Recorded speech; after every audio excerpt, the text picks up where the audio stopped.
Good morning, gentlemen, and what a grand morning it is, too. We have just cause for celebration. Galloway and Phelps are sending another fiend to San Quentin. A nice showy trial, and he'll be strapped down with gas seeping into his tiny reptile brain. Now, the fresh business. Galloway and Phelps, the task is at hand. The address is on the hill, north downtown off Fremont Avenue. I can tell you a lot. Skipper, is the new letter genuine? Now, boys, we all know how many imbeciles invest in the show. They weren't even his prince and he still confessed.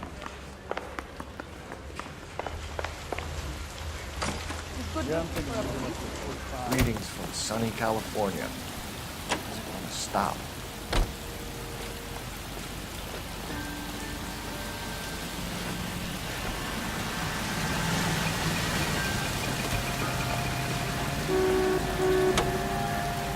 Fine morning indeed. We keep locking them up, but the bodies keep piling up. Yeah, Californians love a fad, Phelps. As long as the bricks hold up at San Quentin, there'll always be killers in this town to see. First the letter, and now another body. Come on, you can't keep on telling me there's not a killer still out there. You know, Phelps, all these arrests on your record are giving you a reputation. You don't want them turning into unsolved. Getting a vicious killer off the streets is more important than my reputation. Really?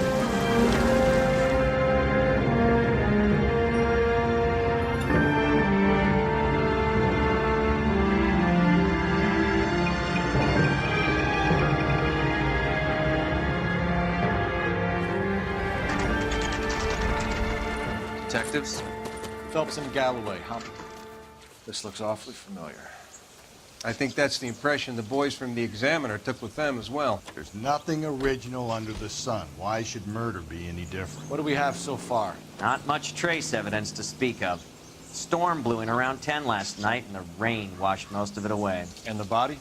Looks like she was tipped out of an automobile from the tire tracks and superficial injuries. Strangled with a length of rope. And for my money, it's triple braid again. Time of death? From her temperature, maybe 2 a.m., but it was cold last night. Usual head injuries. Blunt force trauma. Knock him over the head, then strangle and mutilate. No message with this one. At least she was left clothed. I doubt very much he was concerned with her dignity. The green silk dress is very distinctive. Any sign of her other shoe? No. And no handbag or other personal effects.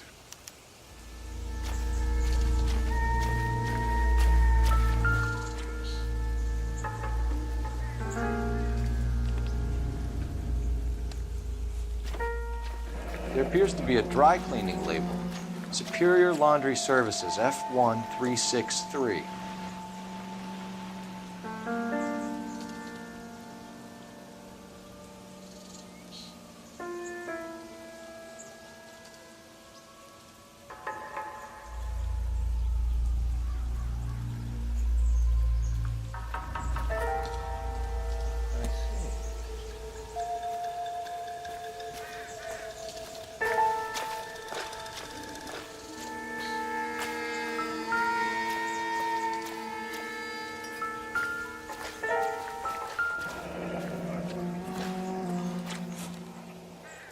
No drag marks. Killer was moving around, surveying the scene.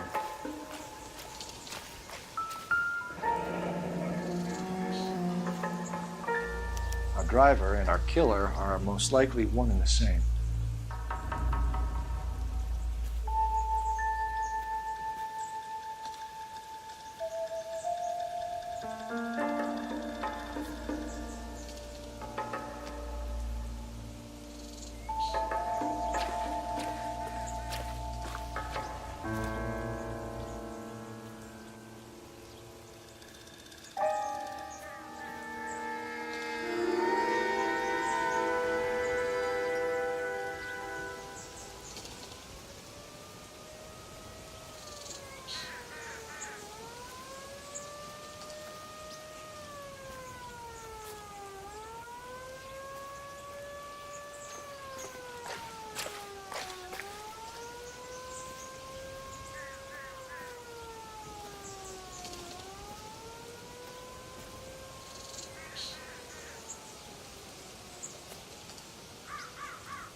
Seems irrelevant.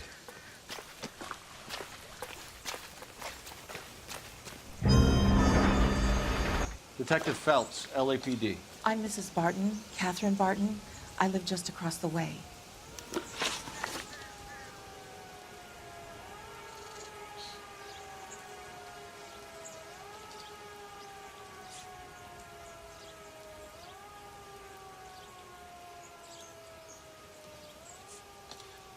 Did you see anyone around here last night?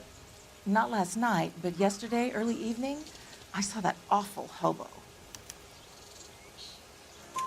Do you have a description? Tall, gaunt, horribly disfigured. I think he may have had an accident in the war. He's a very scary, angry man. Any idea where we might find him? One of the hobo camps around here. He's some kind of hobo leader. They all follow him around. Thank you, ma'am. You've been a big help. Of course. Anything I can do to help.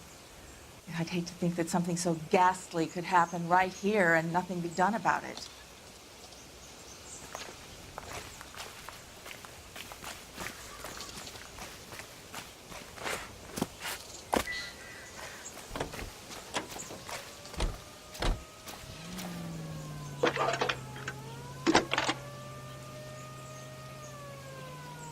Phelps, badge 1247. How could I help, Detective?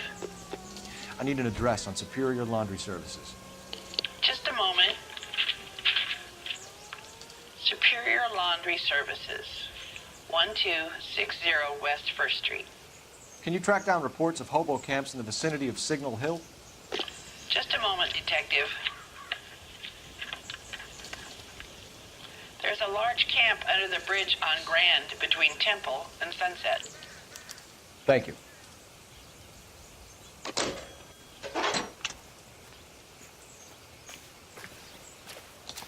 Can you keep things under control until Pinker and Carruthers finish up? Sure, Detective. We'll stay out of their way.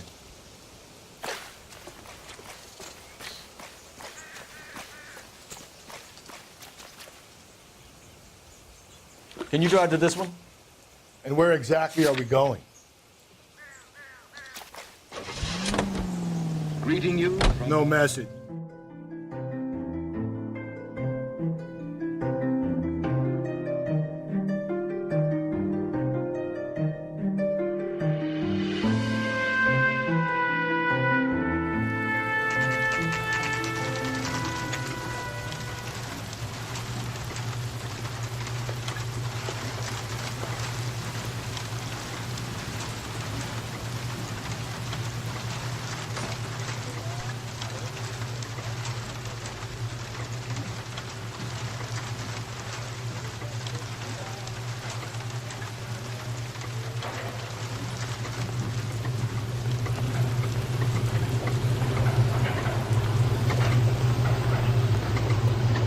Phelps and Galloway, LAPD. We're investigating a case, and one of your laundry labels came up. F1363. If you give me a minute, I'll go find and register and you can take a look.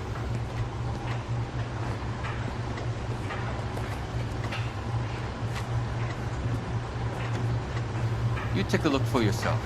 I've got clothes that need pressing. At least the rain stopped. You can change back into those white bucks. You wrote the number down on that dress, is it there? Mrs. T. Terrellson, 43 Emerald Street, Westlake.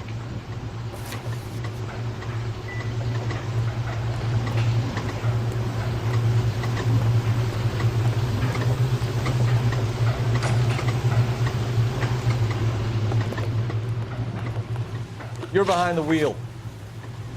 Fine. Where are we headed?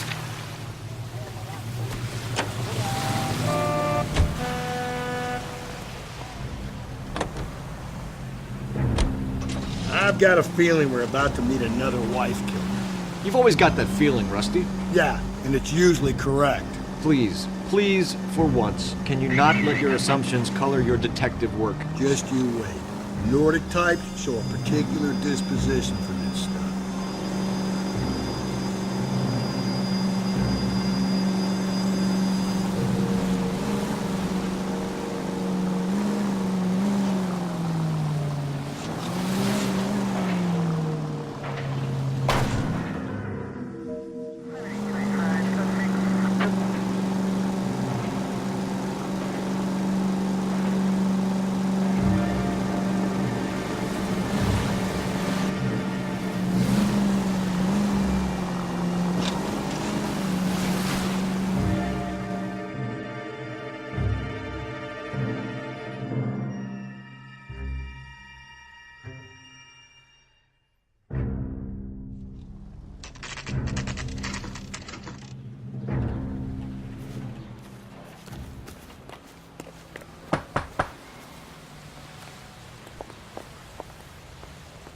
Hello?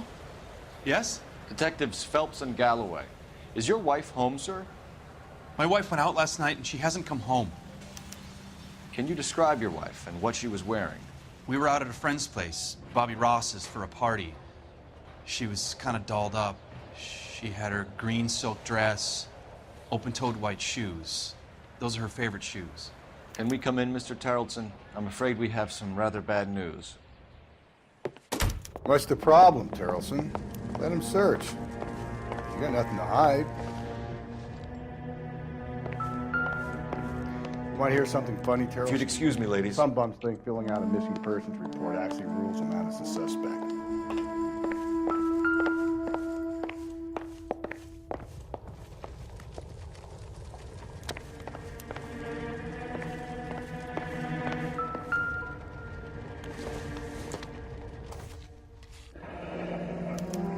Check if she was a regular.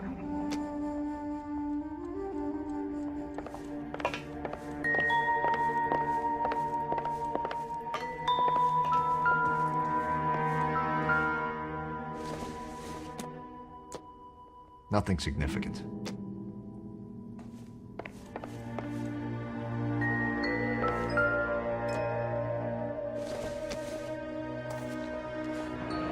Baron's bar again. Someone must be real sweet on this dive.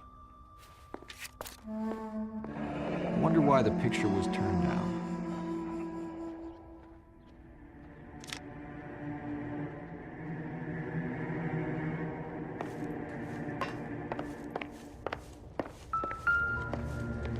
I'll be out of your way momentarily, ladies.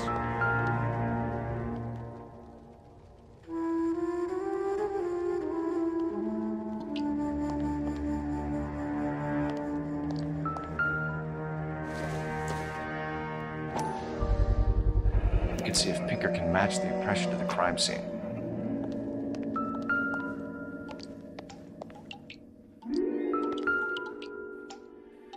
Lars was out in the rain last night.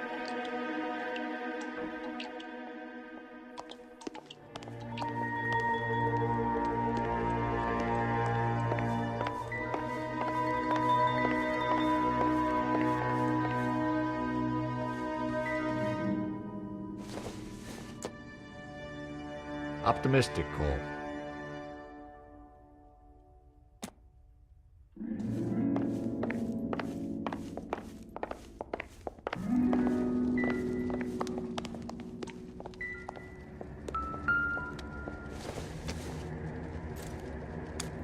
So she went out without her handbag? At least she was spared that particular indignity.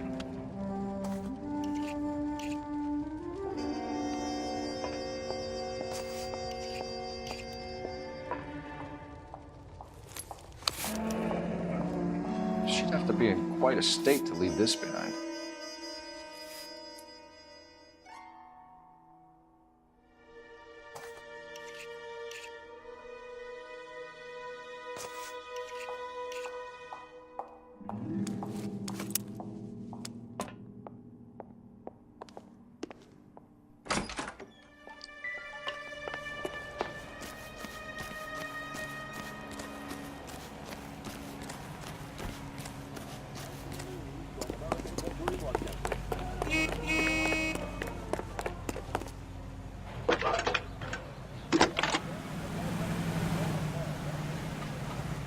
Phelps, 1247. How could I help, Detective? Can you run an address for a Bobby Ross? Then send some uniforms over. Would you like him picked up? No. Suspect says he was with Ross last night. We need to confirm the alibi. I'll get a trial car dispatched. Thanks.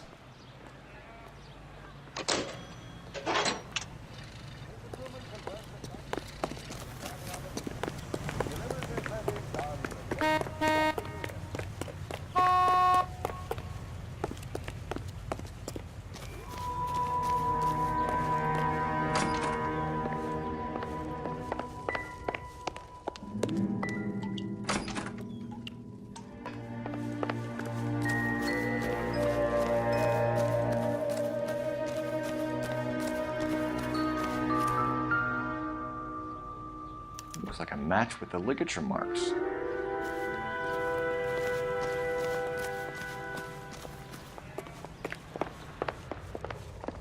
For the record, Mr. Terrellson, what is your wife's name? Teresa. Do you have any idea why anyone would want to hurt your wife? No. Everyone loved Teresa. She was so full of life. It can't be anyone who knew her. I think you're lying, Lars. I think you were mad at your wife for embarrassing you in front of your friends. I think you came back here and strangled her and then dumped her body on the hill. You think I strangled my wife? How do you expect to prove that?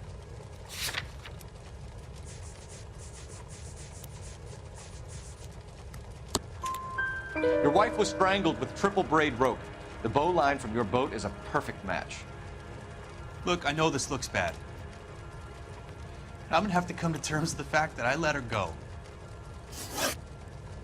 You said you went to a party at Bobby Ross's place? That's right, Bobby had a bunch of people over. We were having a good time. She said she was bored and decided to leave. You let your drunk wife leave the party and go off on her own? Look, I was angry. I was having a good time. She has to go and ruin it. We always have to do what she wants to do. Last night she wanted to go dancing. Any idea where? Where she always goes. A bar down on North Beaudry Avenue. Baron's Bar. She goes there, drinks too much, gets maudlin, and calls me. I go and bring her home. Mr. Terrellson, was Teresa happy at home? Yeah, I think she was.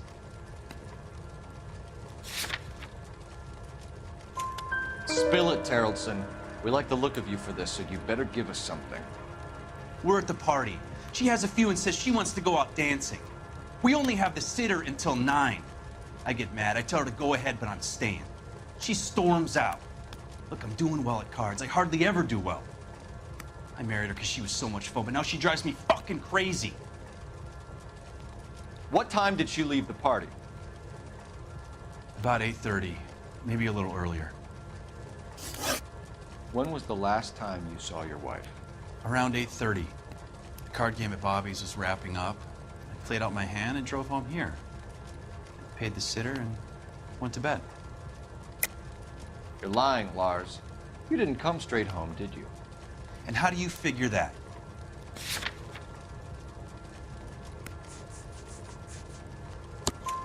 You were out in the rain.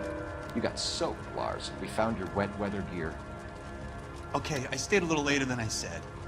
This cute little brunette was hitting on me. Teresa noticed. I was half cut. I walked her home from Bobby's, but nothing happened. I walked back and got the car this morning. Thanks for answering our questions, Mr. Terrellson. You'll need to go downtown to identify your wife's body. I should have taken her dancing.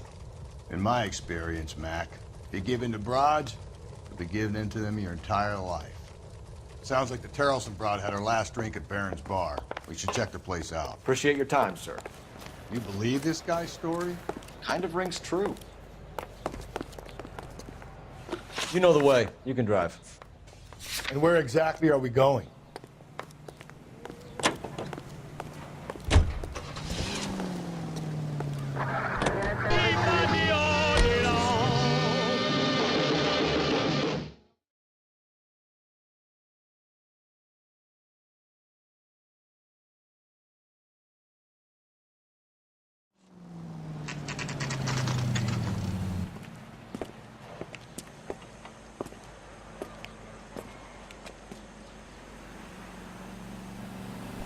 Food wasn't great, but you're real nice.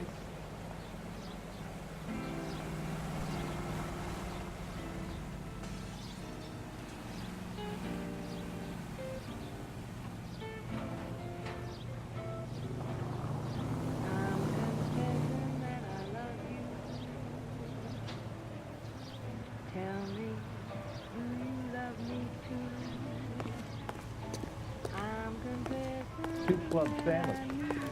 Thank you, Lester. Gents, drink? Phelps and Galloway, LAPD. I'm Benny Clough. This about Teresa Terrellson? Yes, it is. I heard about it on the radio. They're saying it was that Black Dahlia freak again? God damn it. Yeah, I rang that husband of hers. The babysitter said he was out. If you don't mind, we have a few questions. What time did Teresa leave? Around 10:30, I think.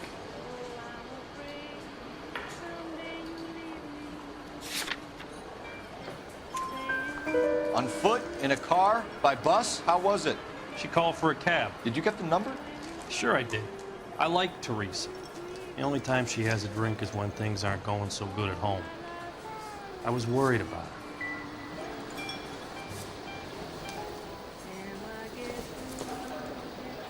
Put out an APB on the cab. 3591. Should be traceable. Who was she with? We've had reports about a tall, gaunt-looking hobo. He wasn't here last night? I get plenty of bums in here, but nothing to fit that description. The likelihood is that whoever she left here with killed her. Give it up, Benny. All right, 2 creeps were all over her, promising to take her dancing. You get a good look at these guys? Sure. I got a good look. One of them was a sailor in uniform. His cap said, USS Indiana. And the other man? The other guy is Richard Bates. He's sitting in the back right now. Red polo shirt. Any idea where she was headed? Nope. I didn't get that. The husband said she wanted to go dancing. And she always wants to dance when she's been drinking. She was trying to talk some guys into taking her to one of the dance halls. Thank you for your help, Mr. Bluff. We'll take it from here. Hey, no problem.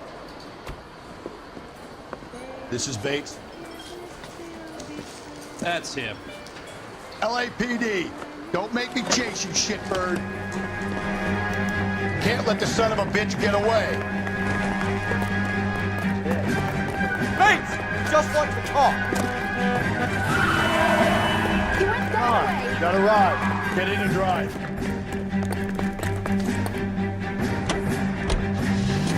I thought you were gonna leave me there. Who knows what this guy will pull when he's cornered? We could have a killer on our hands.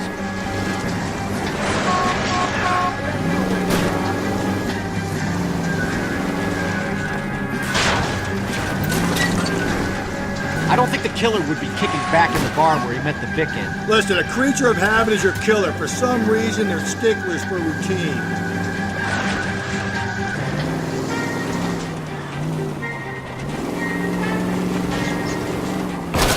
Phelps, you gotta get me closer.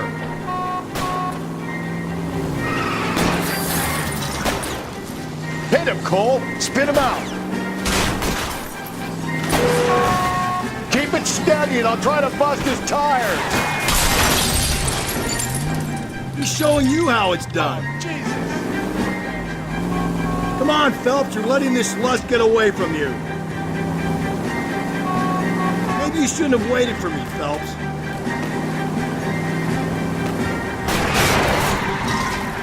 Hit him. Clean this asshole off the road. All right, you got me. I've had enough. Hands behind your head. Okay, Bates. You're gonna answer some questions. I have a choice in this. Last night, you went drinking with a lady in the bar. Now she's dead. And your face is all messed up. I'm in the clear on that. She preferred a sailor. You could lay it off on him. Are we finished? Do you want my partner to sap you? Tell us what we want to know. She was okay. Drunk. Pissed off at her old man, wanting to go dancing. I thought I'd ply her with a few drinks and get my end away. Looks like your Salty had the same idea. So what happened when you left the bar? Sailor boy laid one on me. A cheap shot. After that, I don't know. You've done time, haven't you, Richard? Is that why you ran? I'm on parole. On what offense? Sexual assault. Look, I was lying there on the sidewalk. He flags a cab and jumps in with the broad. We're taking you in, Bates. How come? Just for a chat. Nice private chat. I'll explain my theory of once a degenerate, always a degenerate.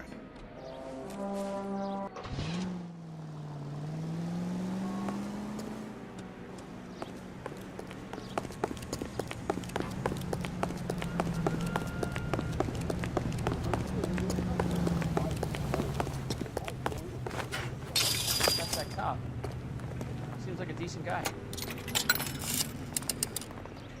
Operator, message for KGPL.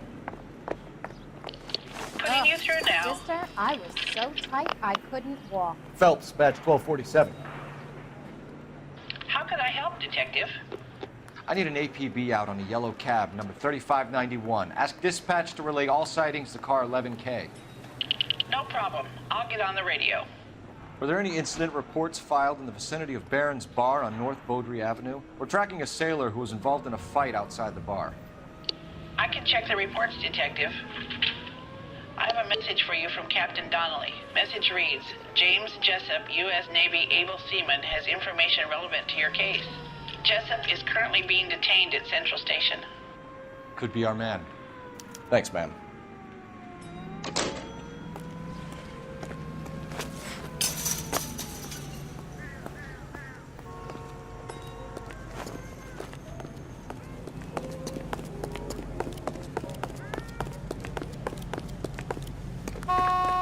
Dull as dishwater, but I'm not. You can drive.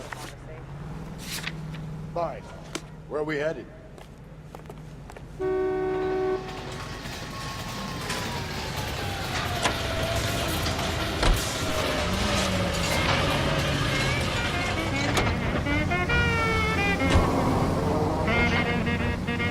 Car 11K, we have a response on your ATV regarding yellow cab number 3591. The vehicle has been identified at a gas station. Now heading west on 7th Street. Garage on 7th Street. Let's hit it, Phelps. The cab driver might tie this whole thing together. I hope you're right. You see our taxi anywhere?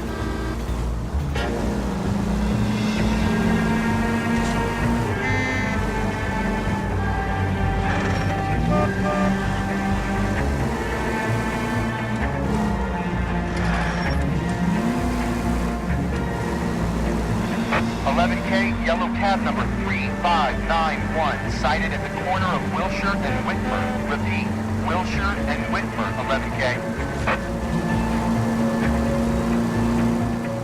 Where's that cab got you now? 3591, that's him there, Phelps. Hit the siren.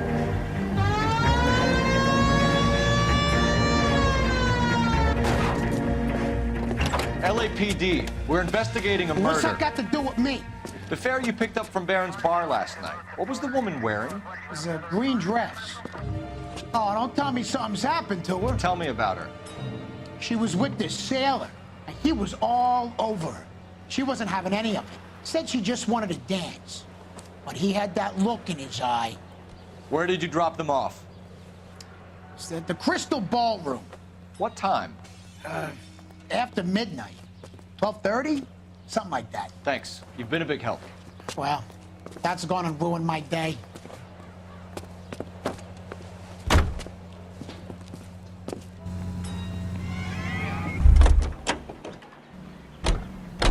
You drive.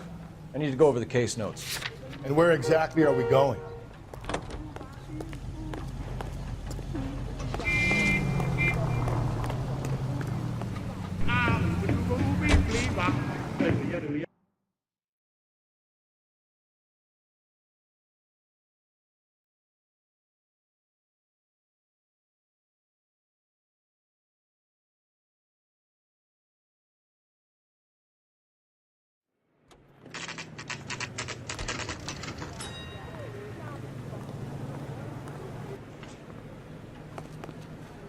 He's in interview 2.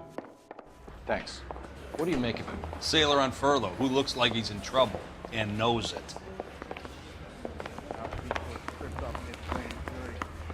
Detectives Phelps and Galloway. We know why you're here, Jessup, so it would be best if you answered our questions truthfully. I don't want any trouble. That's why I'm here. I heard on the radio about this lady getting killed. I got leave from my CO to come down straight away. So why did you kill her? I didn't kill anyone. Look, you need to believe me. Let's start at the beginning. You went to Barron's Bar. What time did you arrive? I got a 24-hour pass. I got there around 7. That's where you met Teresa Terrelson? Sure. We had a couple of drinks. So you tried to make a woman who was incredibly drunk? Look, I'm not proud of myself, but I never hurt her.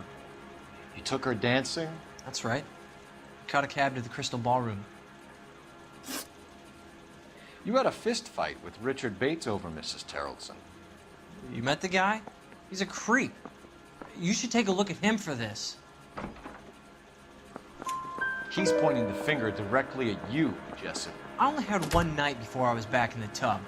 He had all the time in the world to look for some action. I belted him. I'd do it again. She was better off with me. Sure. You're a shining example of chivalry, Jessup. Where did you go after the Crystal Ballroom? I think the wind had gone out of her sails by then. She caught a cab, and I caught a bus back to the base. We spoke to the cab driver. Tell us what really happened at the Crystal Ballroom. I'd had enough. She was all upset about her husband bawling about her kids. She looked old. Left around closing, maybe 1:30. Got on a bus and she fell asleep on my shoulder. Which bus? An All-American, 249. I went past her place. She jumped off and I stayed on it downtown. After that, I caught another bus to San Pedro. The Indiana's down there. She's being scrapped. And that was the last you saw of Teresa? Yeah, that's right. We didn't say much. I think she was kind of embarrassed. The cab driver said that you were getting pretty familiar with Teresa. It's not how I'd put it. So the last thing you wanted was her playing hard to get. Did that make you mad, sailor? Yeah, it did. She knew what a guy's looking for. All broads do. Dancing comes second. And what happened at the Crystal Ballroom? Nothing. Not even a little hand relief. She had another couple of drinks. There was no fun left in her. Just poured her guts out to some bartender. We're holding you till we can clear this with the driver. Yeah, my CO said as much. Can you put the guy in 2 in a cell and inform the commander? Sure, Detective. Got a message for you. Sighting of your disfigured hobo on Brand between Temple and Sunset. And it looks like the Beau has a record, too. He's wanted in connection with 2 female assaults. Thanks. What now? Drive all the way to San Pedro and check his locker? Let's see if the bus story checks out. There's a depot at 1660 Beverly Boulevard. We know the way. We can drive. Fine. Where are we headed?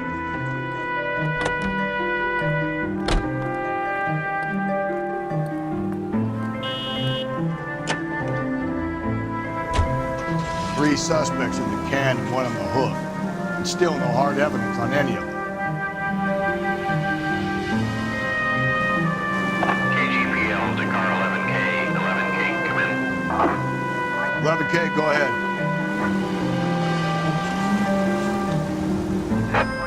Patrolman reporting that Bobby Ross's car game is breaking up at midnight. 11K, roger that. Plenty of time to get downtown, Cole. It's possible. Have them bring him in. KGPL, we have Lars Terrelson picked up.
ago, this guy murdered.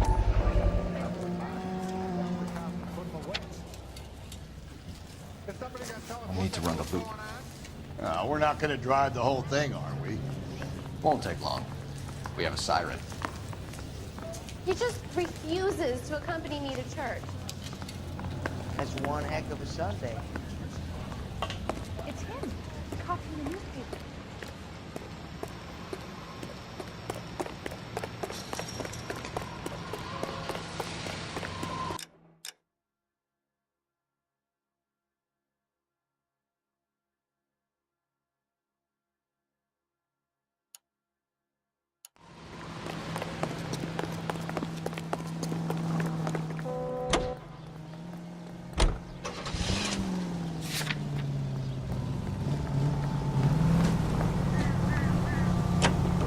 All-American 7-4. Let's go get him.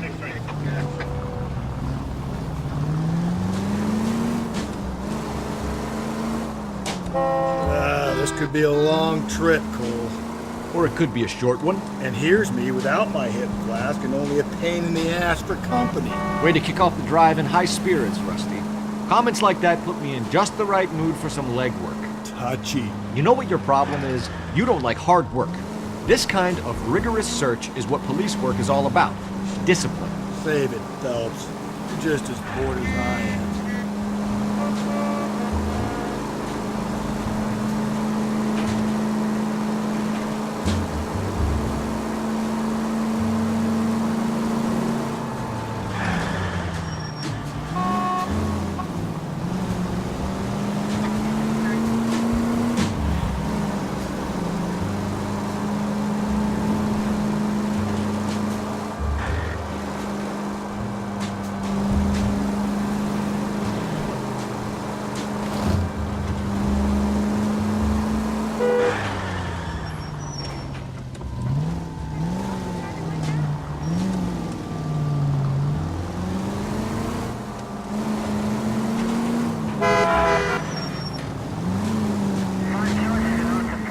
Nope, still no sign of him. Did you doze off, Rusty? I think you slept through my solving the case. Yeah, very funny. Just give me a nudge if you see him, right? How about you nudge me? I think that's a job for your wife.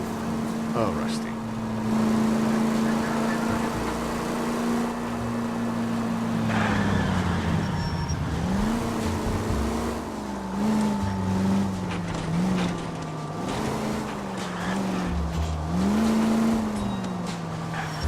There's the bus, Cole. Turn on the siren and pull her over. There's the bus, Cole. Turn on the siren and pull her over. Some kind of problem, buddy? LAPD, we're investigating a murder. You had a sailor and a woman in a green dress on your bus late last night? That's correct. And the woman got off first, around 2 a.m.? Yeah, that's right. And the sailor stayed on all the way to downtown. Can you tell us where you let the woman off? On California Street. To tell you the truth, she looked a little lost, like she got off on the wrong stop or something. I didn't like dropping her off near that hobo camp. You've been a big help, Mr. Zeffirelli.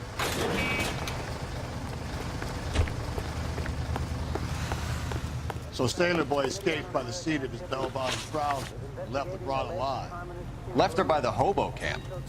Which means he's as good as killed her. We can't eliminate any of them, but the disfigured man should be our starting point. I'm gonna call for some backup. These boats ain't tops. I think we ought to investigate the hobo lead. Well, if you think we ought to, then I guess we ought.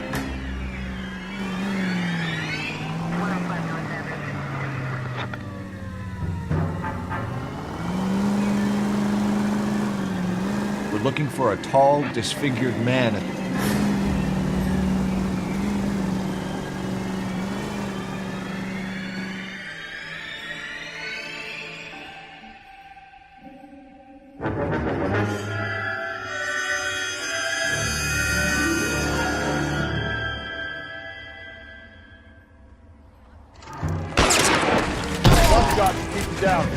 If you want your rightful share, we need to fight for it!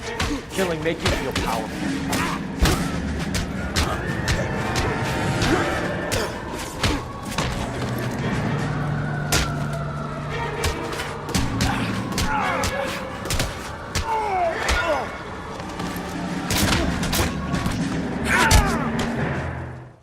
Hey! What's your name? Comrade Stalin. Very funny. We'll find out from your personal effects. Stuart Ackerman. You're under suspicion for murder, Ackerman. We're taking you downtown. You can't do anything more to me than what the Japanese have already done.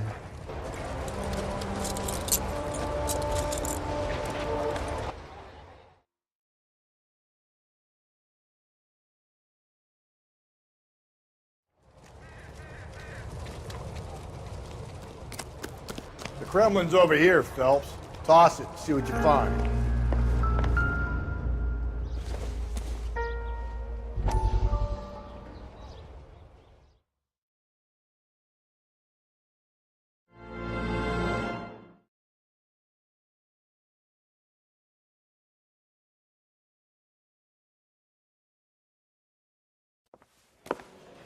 Still working.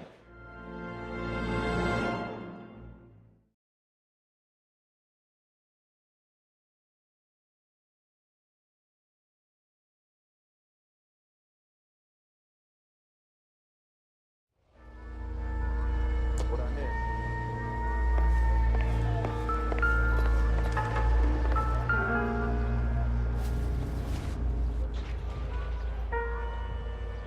Looks familiar. Safe bet it'll match the mark under Teresa Terreldson's chin.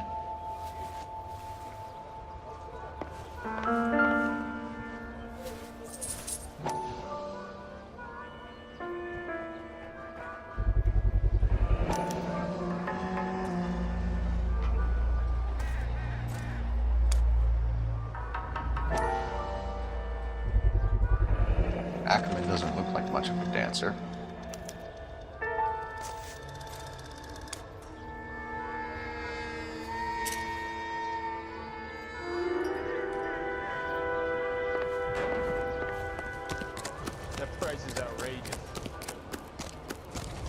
That's that cop. Seems like a decent guy. You got a problem? Wish I could afford that.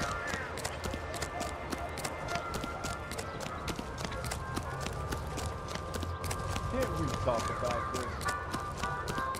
This guy's kind of screwed with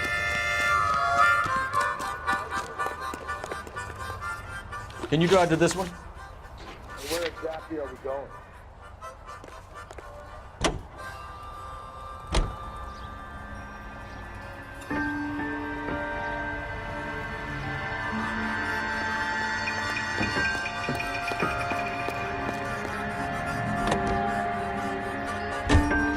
The husband has an alibi, but no real motive other than neglect. Jessup's alibi checks out. Bates is a recidivist. He'll be pulling the same stick until we put...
We're going this way.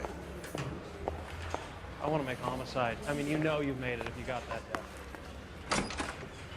Ackerman, you were in the Marines. How do you know? The Corps selected big guys for flamethrower duty. That's how you got the burns. Life expectancy was 5 minutes for a guy in flamethrower detail. What kind of a government puts weight like that on a man's shoulders? You'll get no argument from me. It was a heavy load. You feeling sorry for this smelly fuck? Why did you kill Mrs. Terreldson? I have no recollection of the people I have killed. Are you denying that you strangled Mrs. Tarleton with a length of rope? I'm not denying anything. You have to have proof, lackey.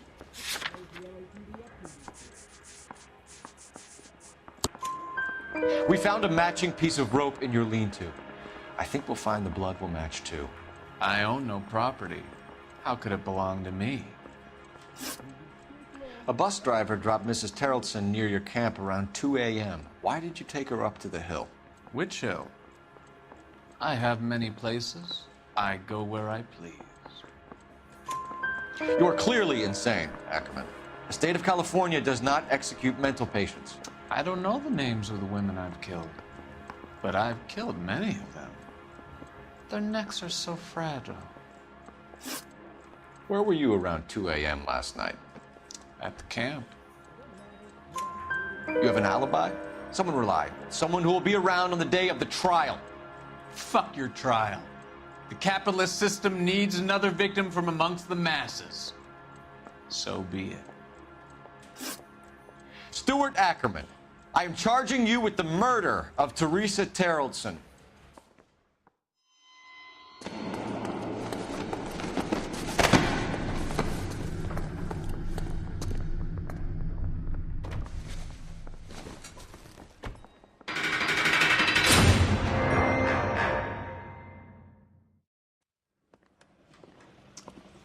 A man down on his luck I can abide. But a filthy red who chooses to live outside the rules of society, I cannot stomach. Maybe poor Teresa Tarleton will provide the catalyst we need. I've spoken to the chief and the mayor, and I think it's time we send some men in to remove the godless and send them on their way over the county line. A grand day that will be, gentlemen. And a grand result you have brought me. You two are fast becoming my finest crusaders.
We will look into it. Yes, I'm aware that it's an election year. Keep a hold of your hat, Council. Now is not the time to lose your nerve. It would appear that someone has hocked a rose gold wedding ring and matching engagement ring. Sound familiar? Deirdre Muller. Press the pawnbroker and see what you can find out. The address is 348 South Main Street. The Muller case goes before the grand jury next week, and the DA does not want any egg on his face. Then get out to the railroad depot on Santa Fe Avenue. We have another poor unfortunate found this morning beside a railroad line. A 40-year-old white woman. Right, Skipper.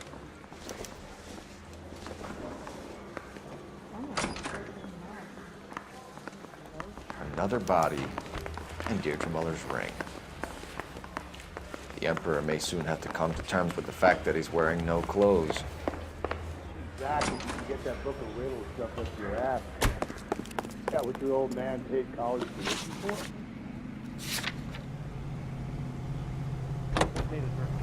We got the jitters again.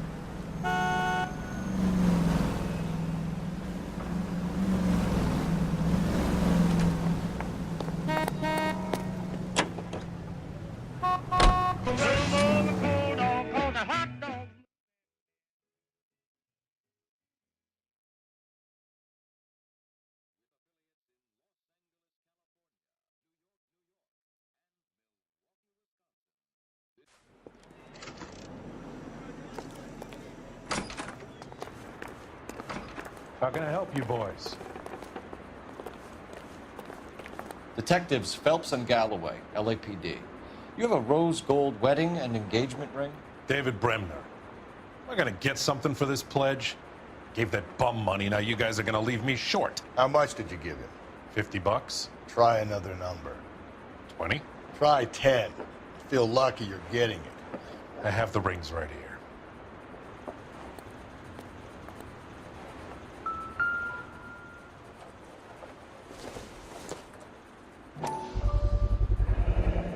What's this mark here? Maker's mark. Usually traceable.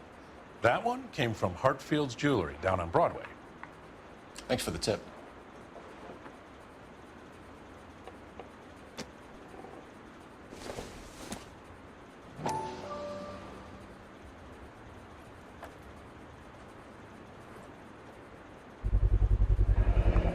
Does this mark mean anything? Hallmark. Gives you an idea of the quality.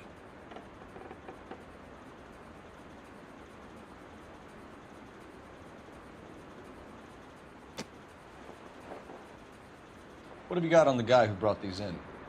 Goes by the name of Percy B. Shelley. Gave an address. 15 Poland Street, London, Tulare County. Can you give us a description of the man who pawned these rings? Not sure. Medium height, medium build. Dark hair, I think. Sorry. He just had one of those forgettable faces. We'll be in touch, Mr. Bremner.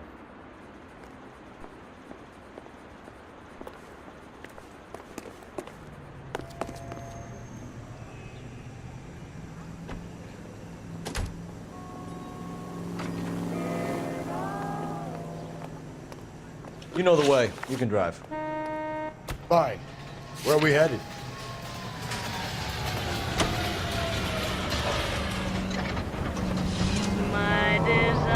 You've got...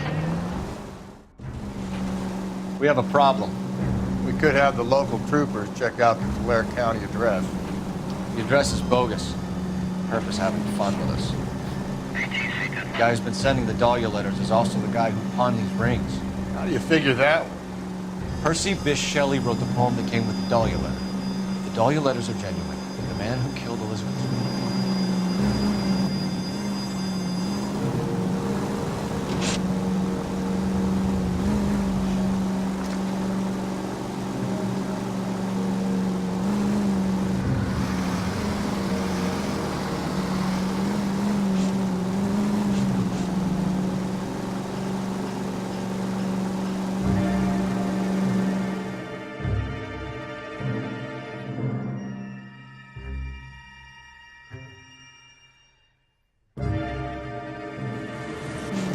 We should keep this development with the rings under our hat until we speak to the captain.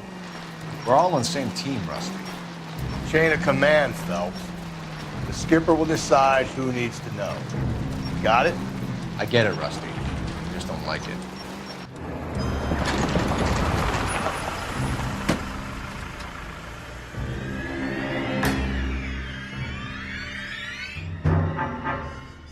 Hard, isn't it? Yeah. I look after all the rail depots. What have you got? The Negro, Nelson Gaines, called it in. I came down here to make sure him and the other guy, Jameson, stuck around. Jameson found the body? Something like that. Guy makes me sick. We'll talk to the coroner. Keep an eye on both of them.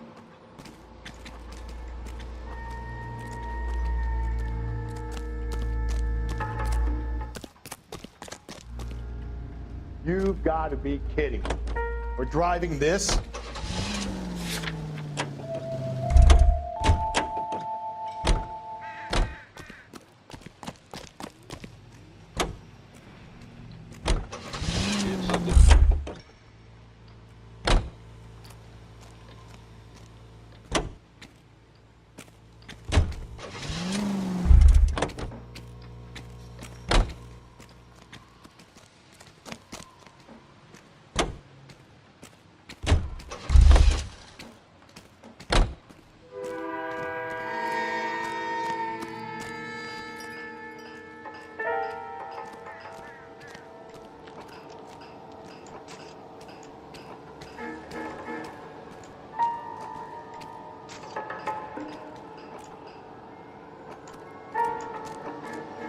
Detective Phelps and Galloway, homicide.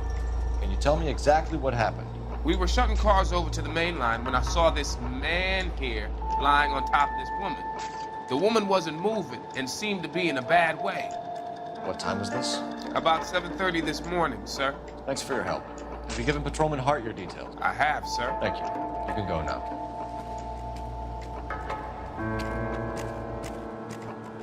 I got this gadget whiz guy putting recording devices in place.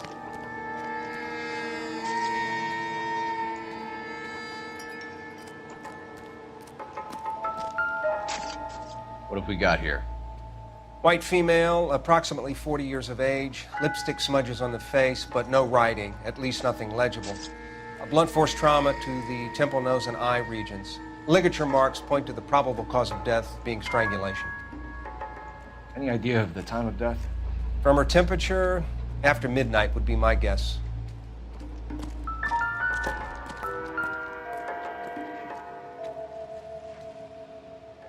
Blood splatter on the carriage.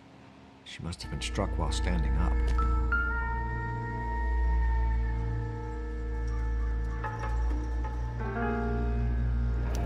Another missing ring. Certainly seems I've been swabbing a lot of bare fingers recently.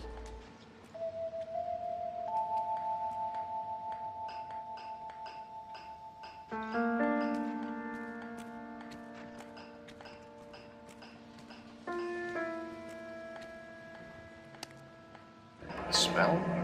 Very good. There is the usual evacuation smell, but it appears she's been living rough for quite some time. Very strong smell of alcohol. Well, the autopsy will tell, but I would assume that she was inebriated. Can you be more exact about the time of death?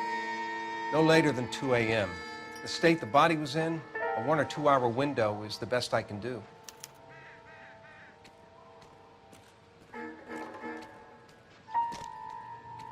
If you want a full report, you have to let me work.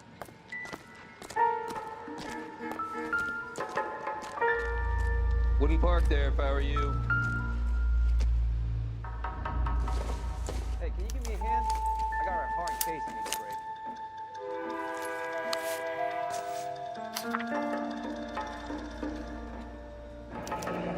Someone was trying to get her to come home.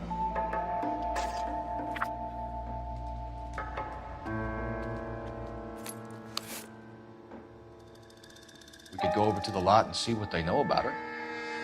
That's gonna be difficult, Cole. Keystone Studio lot closed back in 41.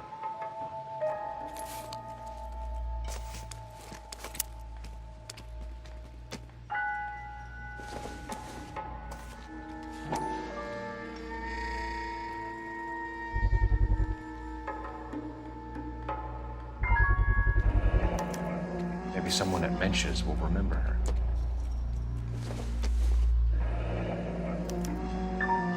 This is a chit for personal items, not booze. It's an angle worth investigating.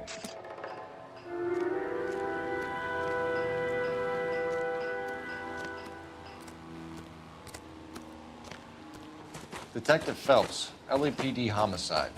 John Ferdinand Jameson. We need you to answer some questions, John. If you don't mind, I prefer Ferdinand. Don't push your luck, knucklehead. What were you doing to the body, Ferdinand? Are you sure you won't be upset? Try me, Ferdinand. I was kissing her. It's not against the law. Shut up. There's no Take law your against beating it. like a man. Turn out your pockets, Ferdinand.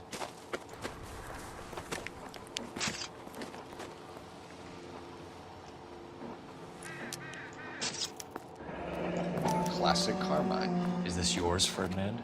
No. I found it near her purse. I thought she could use some lipstick. Rusty, stop. Don't hit him.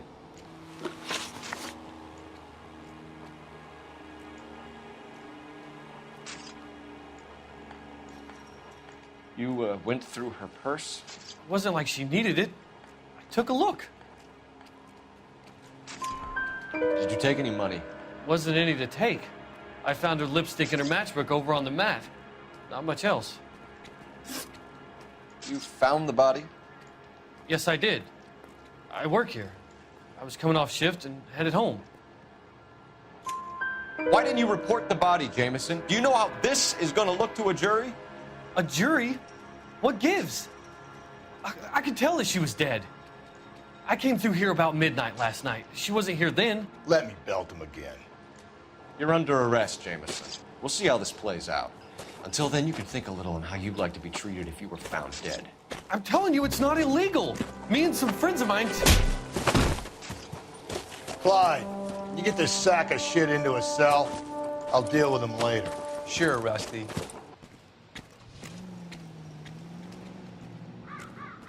Wouldn't park there if I were you.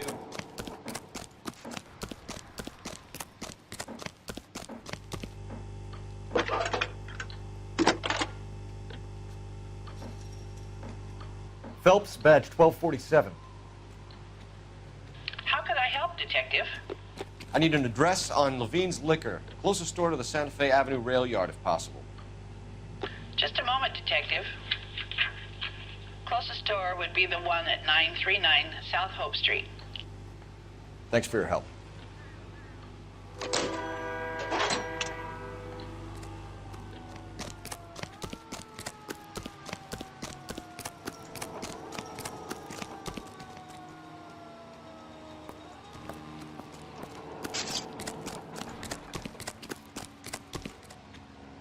You're behind the wheel. And where exactly are we going?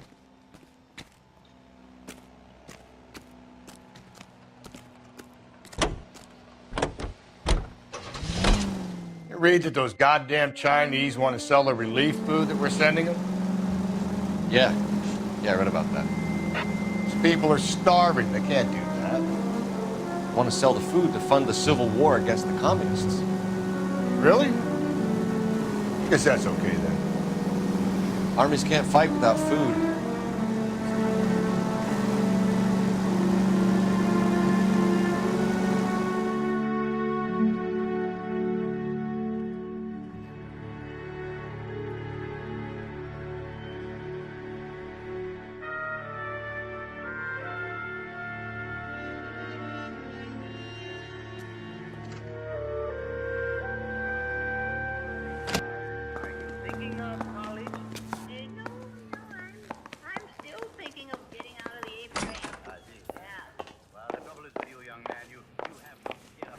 Got some fine stock here, Mr. Robin. Well, you let us take some from the road, this case might get solved a lot quicker. He's joking, Mr. Robbins. She kept a bed here, but I probably shouldn't have let her. An alcoholic in a liquor store. That was never going to work out, was it? We'll take a look. She wasn't always such a loner.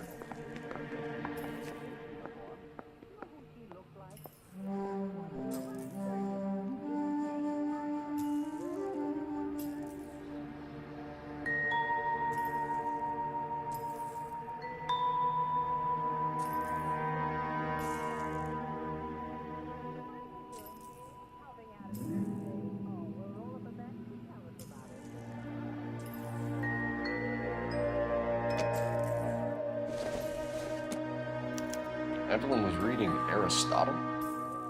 Evelyn wasn't stupid. The only stupid thing about her was her need to drink.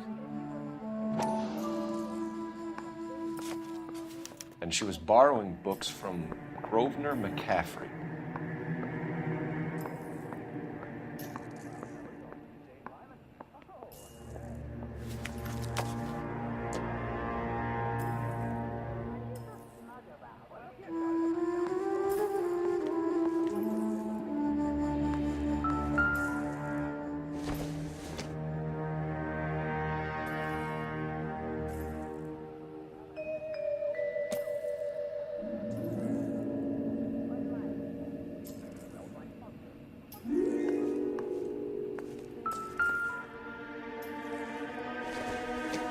Exactly did Evelyn work in the pictures? A few years ago. She worked in legal copyrights for music. I'm guessing Evelyn hadn't held down a job for quite some time before she was killed.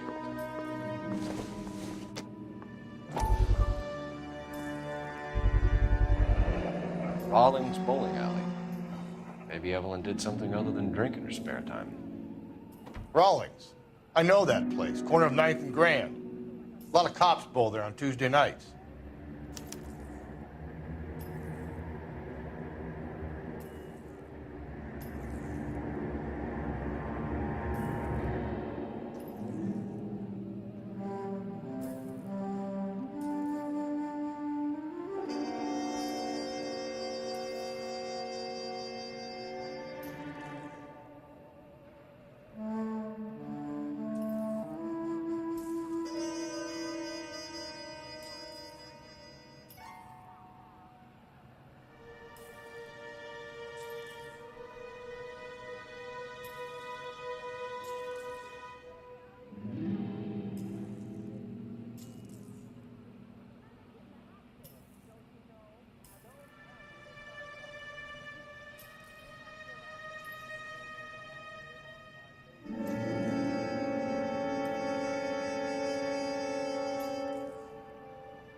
We're trying to account for Evelyn's movements yesterday. She came by in the morning. A social visit to pick up some of her things? She had a couple of bucks and bought a quart of rye. Any idea where the money came from? She didn't mention it, but she did say the booze was a present for a boy. She said they had been fighting and she had to make it up to him. Were you and Evelyn close, Mr. Robbins? Many people will be sad she's gone. I'll be one of the few. We got the impression that Evelyn had been sleeping rough of late. It became difficult for me to have her staying here. Her mother was trying to get her back on the straight and narrow. She's old now. And to be honest, you have to have a good reason to want to get back on it. Do you know a friend of Evelyn's by the name of McCaffrey? Not personally. We're struggling for leads, Robbins. Did she know McCaffrey? She idolized him. From what I gather, the feeling was far from mutual. He seems to peddle a revolutionary stance, fixing the ills of society. You could see how it would appeal to down-and-outs like Evelyn. Thanks for your help, Mr. Robbins. No problem. Hey, I'd like to make arrangements for the funeral. You think I could get in touch with Evelyn's mother? Put in a call to the watch commander at Central Station, Mr. Robbins. He'll be trying to reach the next of kin. Thanks. Get the guy, huh? Evelyn never hurt anybody.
You can drive.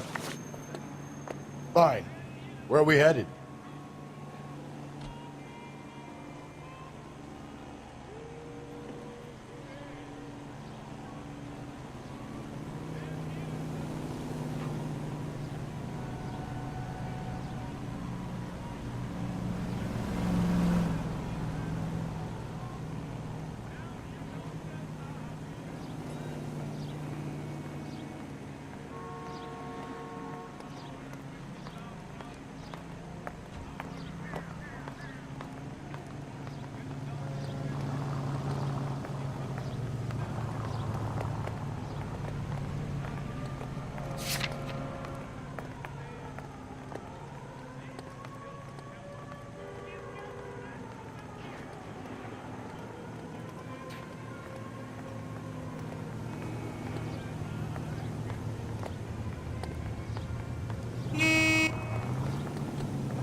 Drink, fellas. Phelps, Galloway, homicide. We need to ask you some questions concerning... National news from American Century Broadcasting.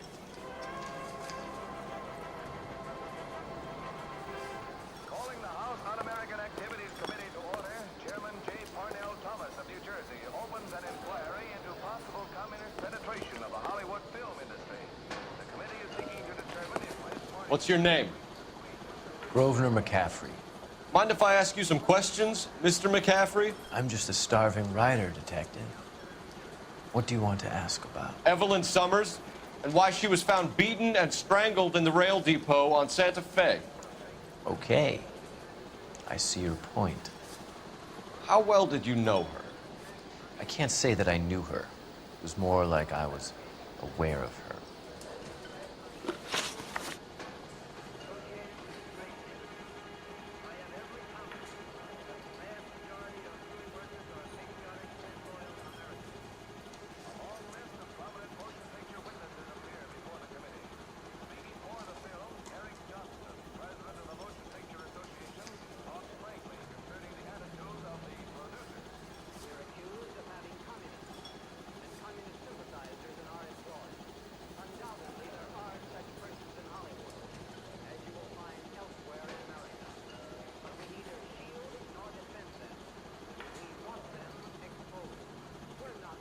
Do you have a criminal record, Mr. McCaffrey? Nothing serious. I've had a few skirmishes. Do you want to save me some time, or do you want me to look up your file? Industrial disputes, strikes, workers' rights, that kind of thing. A regular fifth columnist. Nice to meet you, comrade.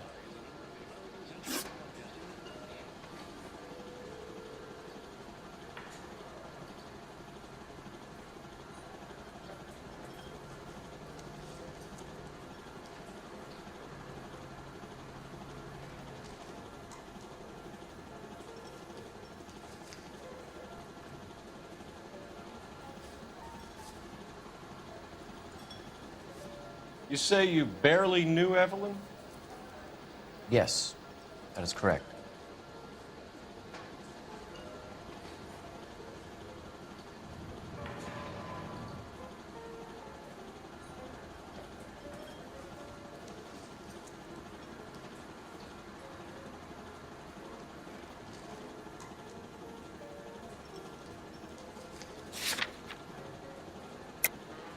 You're lying, McCaffrey. You looked down your nose at Evelyn, but you knew her, and you have some idea of what happened. I hope you're holding aces. I'm telling you again, I barely knew the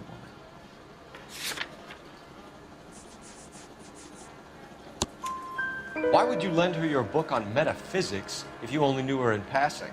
It was more than that. A Renaissance man like yourself, lending his books to his acolytes. She hounded me about that goddamn book, and then she lifts it from my apartment and lies to my face that she didn't take it, as if she could even comprehend any of it. I saw her go into a hotel with Tiernan last night. They had booze in a paper bag. He's your man. Thank you for the information, Mr. McCaffrey.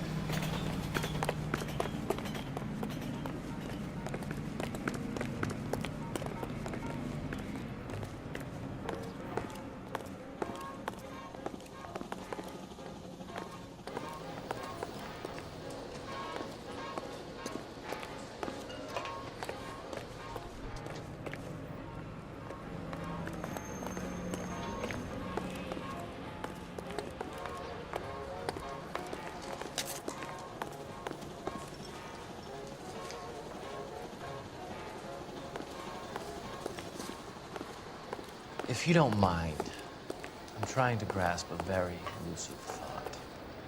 You're behind the wheel. And where exactly are we going?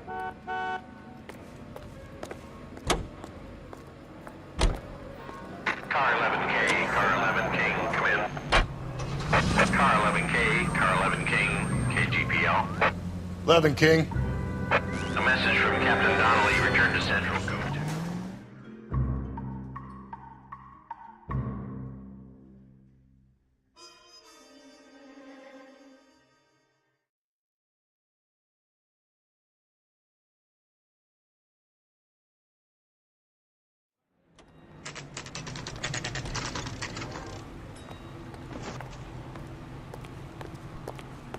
I want to make homicide. I mean, you know you've made it if you got that. Captain is downstairs with Ray Pinker and Carruthers.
Hello, Rusty.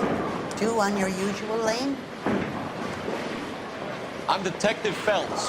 Homicide. You must be new. What's your shoe size? We're conducting an investigation, ma'am. Do you know the name Evelyn Summers? Sounds like I should. Oh, maybe it could be Jimmy's friend. Jimmy? James Tierney. He's a pin setter. One day he introduced me to a lady after work. It stuck in my mind. Because he was much older, too old for him. Where can we find Jimmy Flores? He'll be hopping around the lanes toward the back. Thanks, ma'am. Let's go get him.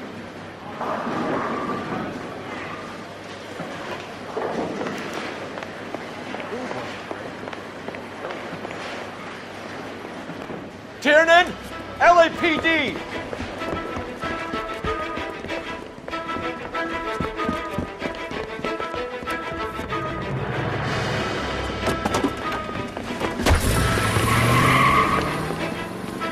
There!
And that is the end of that.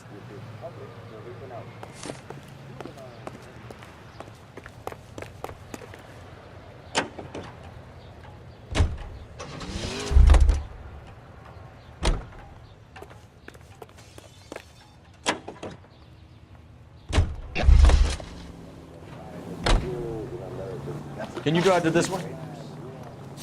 Fine. Where are we headed?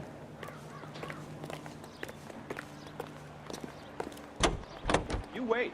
5 years from now... What are you waiting for? Get after it! We might go faster if we weren't carrying the extra weight. You a chance to own a small...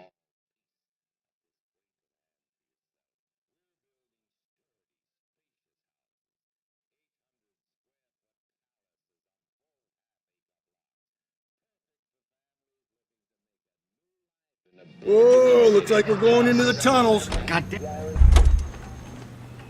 I gave his wife a task. I said, all Karen.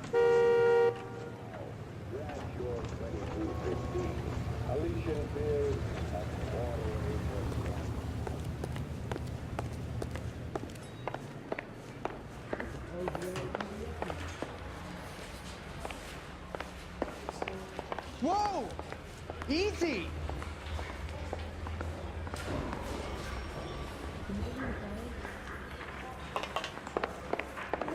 Poor little twist.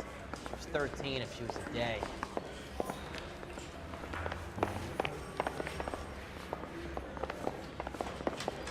Going to church doesn't make you any more Christian than standing in a garage makes you a car.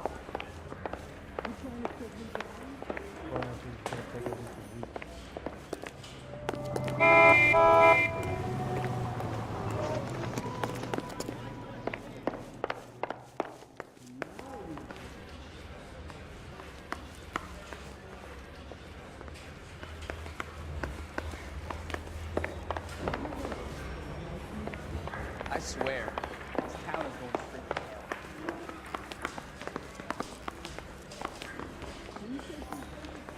Will you look at this clown?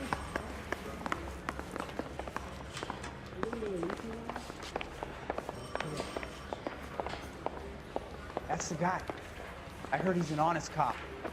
Oxymoron for you. The heck? I want to make homicide. You know you made it. Yes. What's this about, Captain? Ray and Mal have some concerns over the Henry and Muller cases, which I don't want aired outside of this room. The evidence is solid, Captain. I agree, Rusty. It's just that corpses keep piling up. Copycats. I've been banging the same drum. But the notes and the lipstick messages. Evelyn Summers, Cartel Classic Carmine. Each woman, same brand, same color. Teresa Terrelson didn't have a lipstick message. Technically, you're right, Rusty. She didn't have any lipstick, but she did have a message. We found it beneath her dress, scraped with a sharp stick. What did it say? You sure you want to know? Ray? As far as we can be sure, it said cunt BD. That's one way of looking at it. Looking at what? Cunt is all about access, Phelps. You're married, so yours is mortgaged. Some of us like to pay by installments. This guy doesn't like to pay at all. Why are you so angry, Mal? Because I just had to fire one of my assistants. He was a friend of Jameson's. God knows what he might have been up to. Captain, we have good leads in the Summers case, but it's up to you to decide how we proceed. Keep this under your hat for now. And follow up on Evelyn Summers. I want daily reports.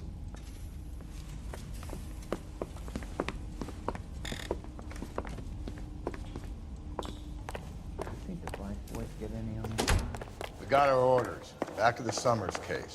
Get an address for McCaffrey, who have blown the bar. I'll meet you outside. Thing was, he's a real nice guy. Hell loud. Operator, give me dispatch. Putting you through now. Phelps, 1247. How can I help, Detective? I need an address for a Grosvenor McCaffrey. Grosvenor McCaffrey. Apartment 6, 126 Yale Street, between Ord and Alpine. Thanks, ma'am.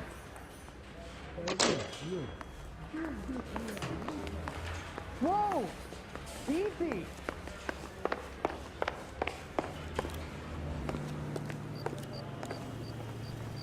You know the way. You can drive. And where exactly are we going?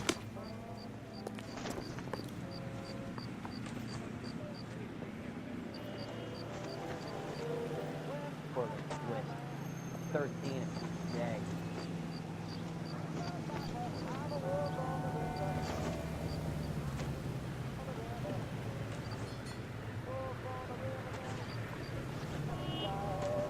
You drive. I need to go over the case notes. Fine. Where are we headed? Let me pose a question. Depends. What's it got to do with it? Morals. Would it bother you to put the wrong person away? Depends. On what? On whether anyone except the poor son of a bitch in the slam ever found out.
Hey, Cole, let's get moving.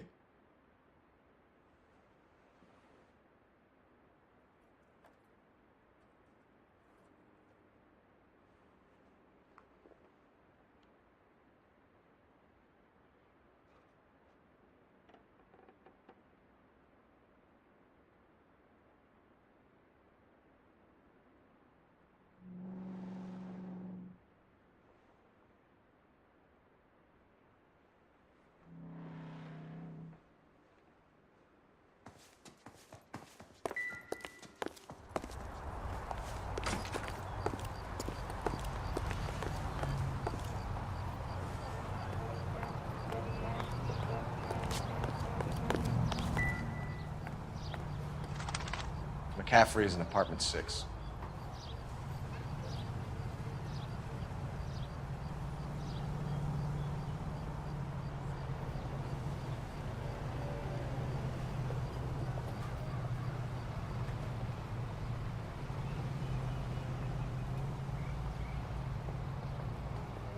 That's the cop.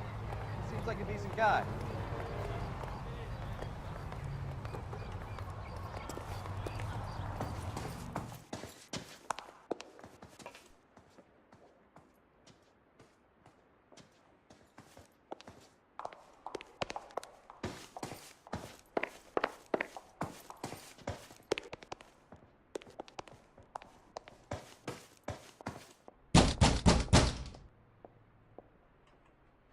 Doesn't look like anybody's home.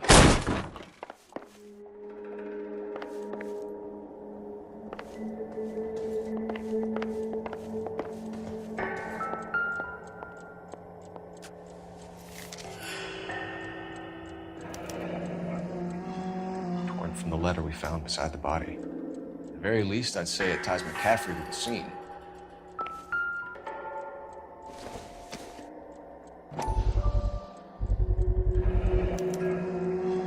He said he was at home. He said he didn't know her. And we have the book. Let's see Carruthers argue his way out of this one. Is that you, Grosvenor? Who are you guys? What are you doing in here? We're from the LAPD, ma'am. Do you know where we might find McCaffrey? I'm his neighbor. Is he in trouble? Look, lady, we need to find him, and in a hurry. Are you gonna give me trouble? He has a pigeon coop up on the roof. He spends his mornings up there when he's been drinking. How do we get up there? Down the hall and up the stairs. Drunk and in command of a carrier pigeon. Surely we can write him up for that. A citation, at least. Isn't he the cop they've been talking about on the radio? Want another commendation?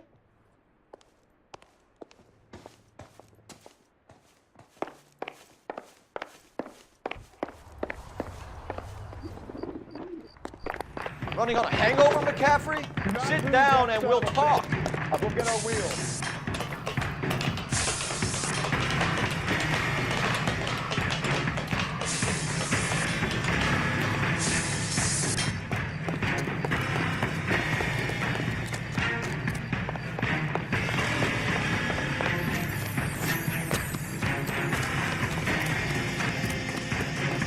There he is.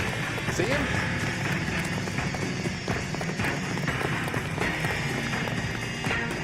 You a runner, McCaffrey? Stay and fight the good fight.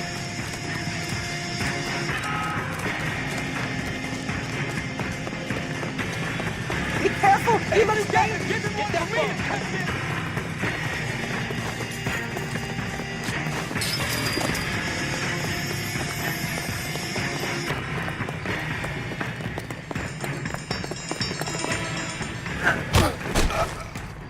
McCaffrey, you're under arrest on suspicion of murdering Evelyn Summers.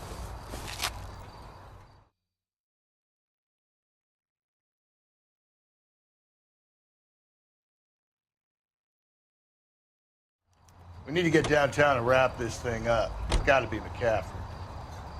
Unless Tiernan set him up. You don't think that asshole Jameson could have done it, do you? Whoever did it. So what's that Dahlia fuck? How do you know that McCaffrey didn't do the Dahlia? We have a list of over 200 suspects. His name was never on it. These are flashy cars to be parked outside a bowling alley. The lanes attract a fast-living individual with money to burn, Cole. Or a middle-aged individual with the need to feel virile.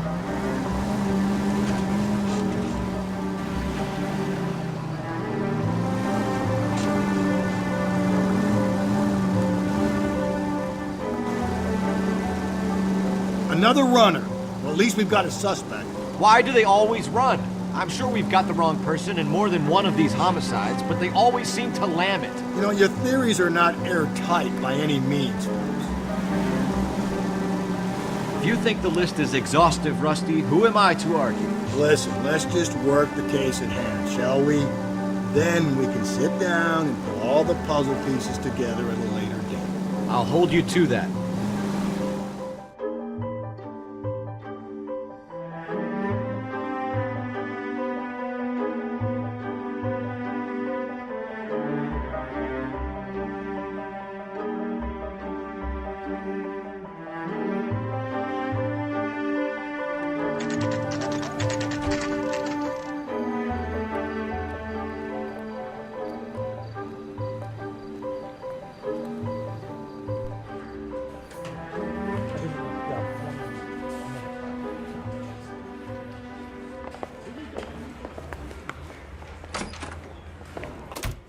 Why did you run, Tiernan?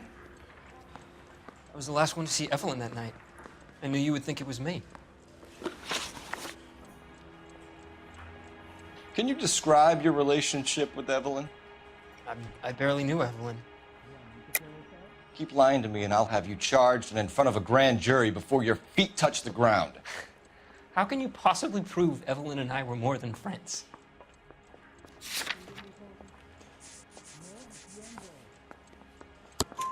McCaffrey gave you up, Tiernan. He says he saw you go into your hotel with Evelyn. I met Evelyn at the public library. We would read for a while and then go for a drink. Last night, we went back to my hotel room and had some more to drink. I must have passed out. I woke up and she was gone. What time was this? Around midnight, maybe later. And there's no one who can confirm this? No, there isn't. I knew you wouldn't believe me. Aristotle's Metaphysics, the book that belonged to McCaffrey. McCaffrey saw her looking at it once and laughed in her face. And you're saying Evelyn stole it? She wanted something of his. We either hang this on you or McCaffrey. You better give us something. Well, McCaffrey's been in trouble with the law before. I mean, he always makes out it was some kind of labor dispute, but, you know, I'm not so sure. You and Evelyn were drinking together last night, and she had no other place to stay. I don't know what happened last night. I don't remember. You're lying, Tiernan. You'd been fighting with her. You fought, and I'm not lying! She got up and left, that was it!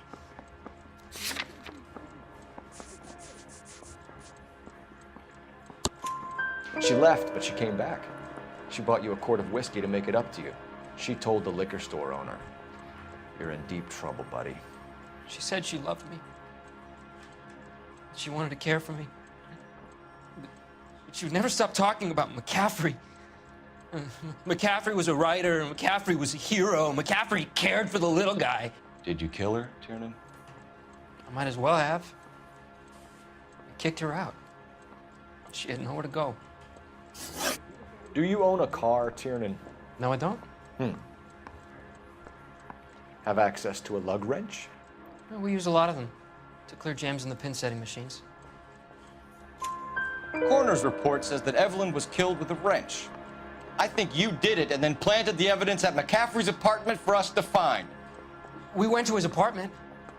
McCaffrey was up on the roof. Evelyn stole the book. McCaffrey went crazy when he found out. He said he would put her out of her misery. He can be very cruel. Evelyn was missing a ring from her right hand. That's strange. She always wore it. Big black circular disc with a white E in the middle. It was made from an old typewriter key, a present from the prop department at her old movie studio. We're going to talk to McCaffrey. You need to think about what you've told us, Tiernan. You're not in the clear.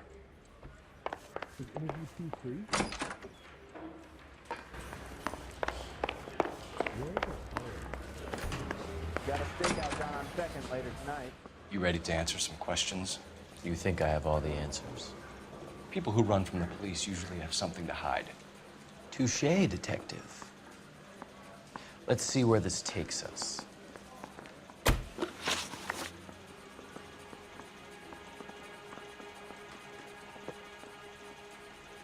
Evelyn died sometime around midnight. Remind me, where were you? I was at home, writing. I'm working on a manuscript. You're lying, McCaffrey. You were out at the rail yard. And what do you have that proves I was there?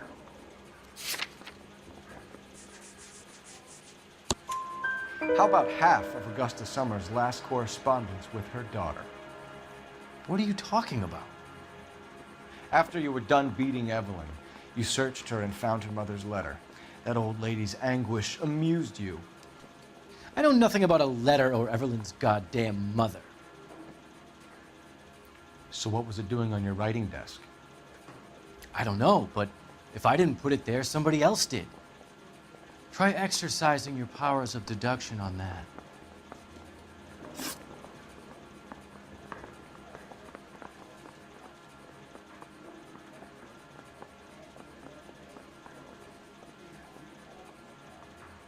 You think if I could be bothered to murder Evelyn Summers, I would be stupid enough to leave the evidence in my apartment? I don't believe you, Grosvenor. The evidence says that you killed her. You can prove that I wanted to kill Evelyn?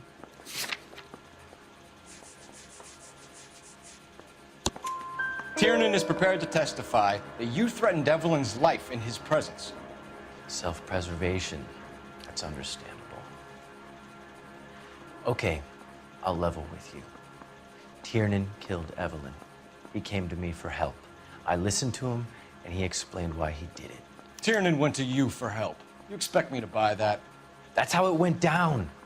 I told him he made a terrible mistake, but he would be throwing his life away if he went to the cops. I took his things and told him I would dispose of them. But you didn't. Speak to Tiernan. He'll give it up.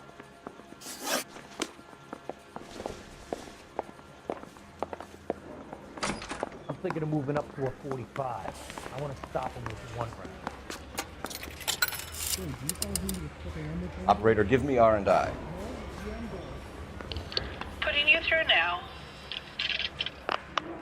Phelps, badge 1247. How could I help, Mouthpiece tore Detective? strips off me at the grand jury. I need the jacket on a Grosvenor Now the DA McCaffrey. wants my head. Just a moment, Detective. McCaffrey was formerly under surveillance by the Red Squad. Convictions for petty theft. Dishonorable discharge from the Army during training at Syracuse. Assault on a local woman. Says he almost beat the woman to death. Thanks.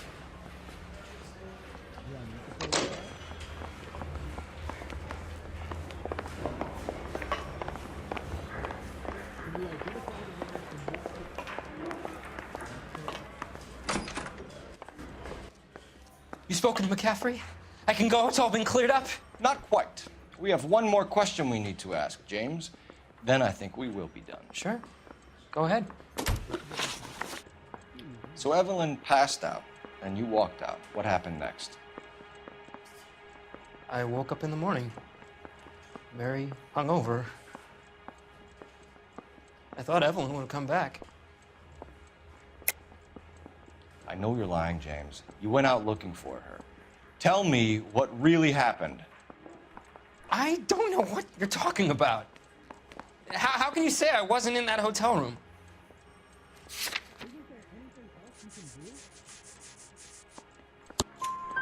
You wound up at McCaffrey's. You were still incredibly drunk. You passed out on his floor. It's time to tell me what really happened. McCaffrey woke me up the next morning. And he showed me the lug wrench and the letter and the box. And he said I came in with him last night.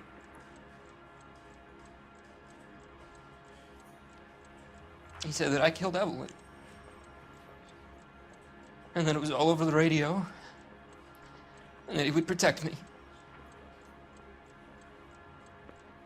And I don't know, Detective, for the life of me, I can't remember a goddamn thing. And I was angry with her. Really angry. I could have done it.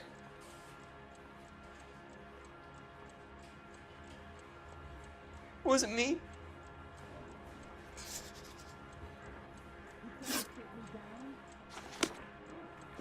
That bum took a swipe Wait at me. here. I put him down with my sack.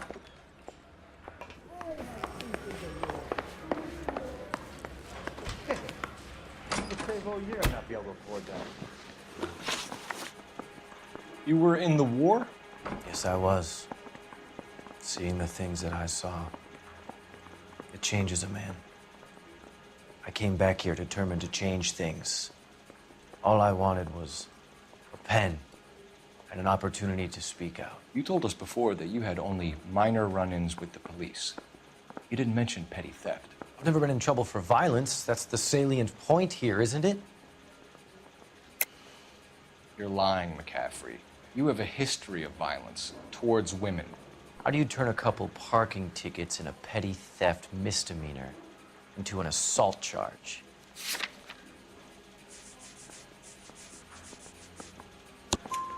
We know all about you and your dishonorable discharge, beating some poor woman near to death in Syracuse. You've never been in combat, McCaffrey. Your whole life is a fraud. She was a goddamn peasant whore! She tried to steal from my wallet. I could have fought for this country. I could have... You beat her because she stole from you, because she tried to outsmart you. The ignorant audacity of the bitch. What is a man supposed to do? Sit there and take it? How is a man supposed to call himself a man? And Evelyn Summers, a poor, drunken nobody, stole your book. And she got what was coming to her. Grosvenor McCaffrey, I'm charging you with the murder of Evelyn Summers. She was a sad lady who never hurt anyone except herself. I hope God finds a way to forgive you.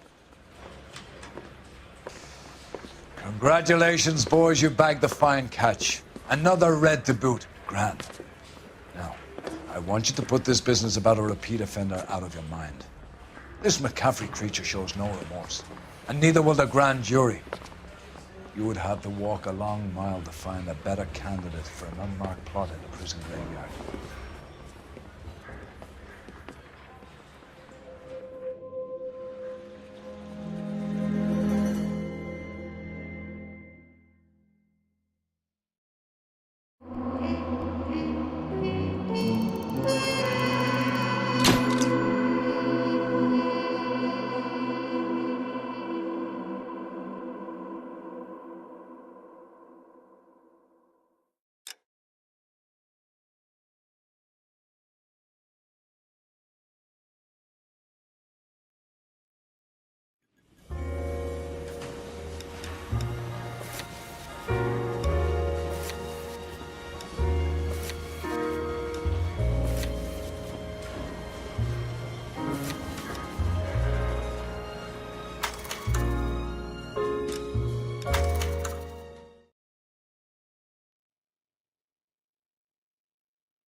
Phelps, welcome to Vice. This is your new partner, Roy Earl. Take a seat. A special request was made to transfer you to Ad Vice. We need a man with your kind of starch on this desk, son. We have 2 dead Negroes found in an apartment this morning on Yucca Street. Number 6358, apartment 5. We got better things to be doing than wasting our time on 2 dead junkies. Did I ask your opinion, detective? 2 men dead on U.S. Army issue morphine. That makes it an Ad Vice case. Beat it! Yes, sir.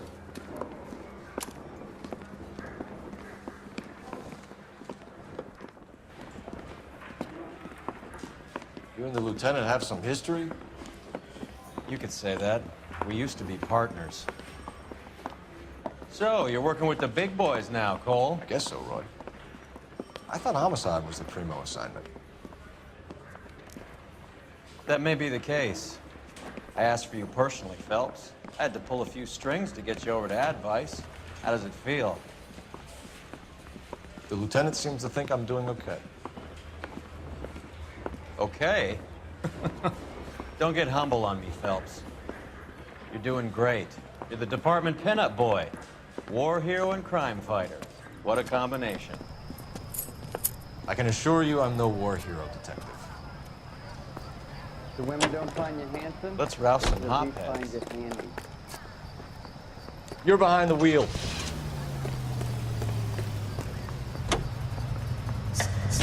Nice car, Roy. Is it department issue? No, this is my sled. You can't be seen slumming it in a Nash if you're in Vice, Cole. Meanwhile, we got needle freaks kissing it goodbye all over Central Avenue.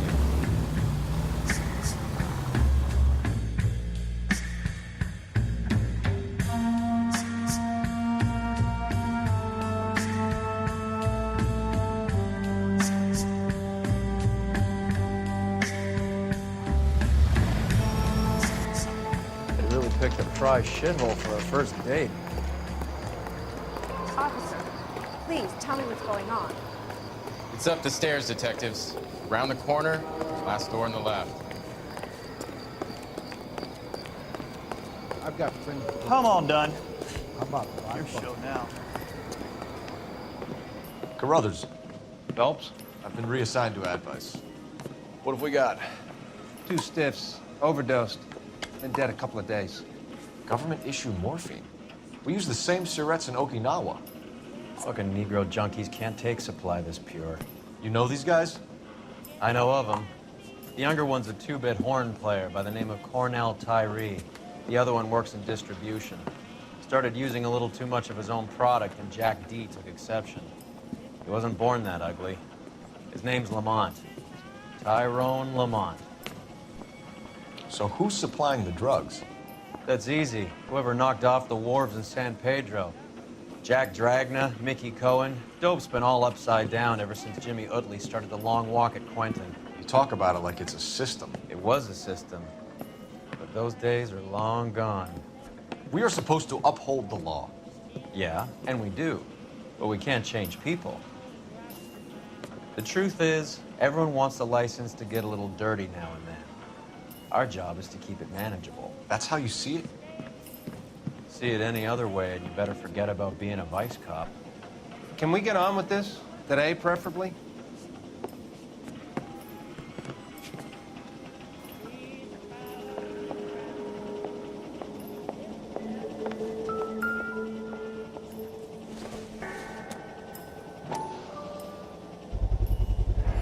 Black Caesar. From the joint across the street. Looks like something was taped to the bottom of the cup.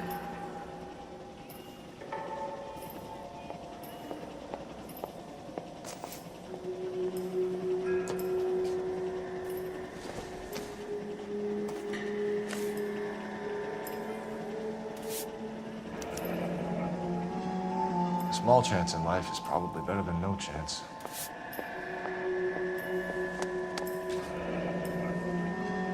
Tyrone Lamont, not even 23 years old.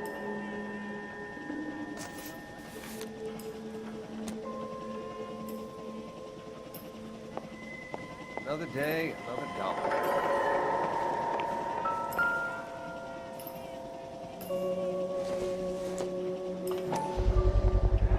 Another special order from the Caesar.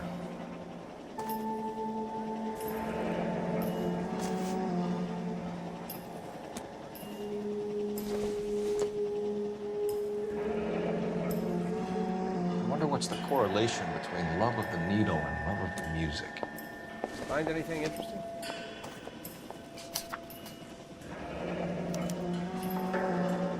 Some kind of fruit, a bell, and wind. Strange doodle.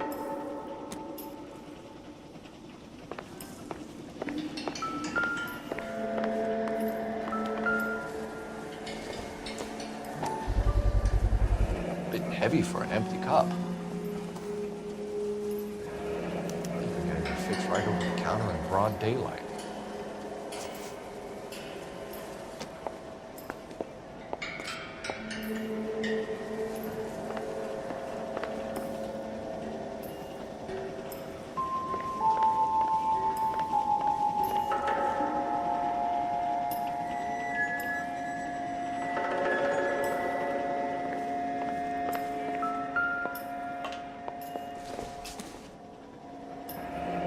Street life have no idea how dangerous this stuff is.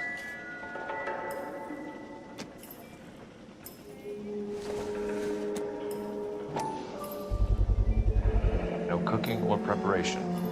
Must have been the easiest fix these two ever had.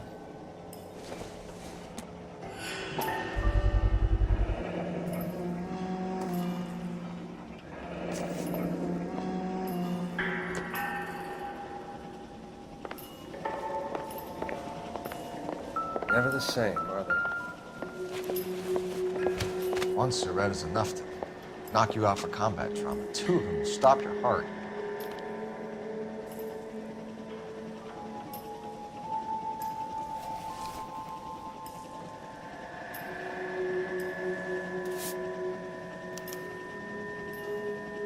It was JJ. And why did these two care about his taste in music?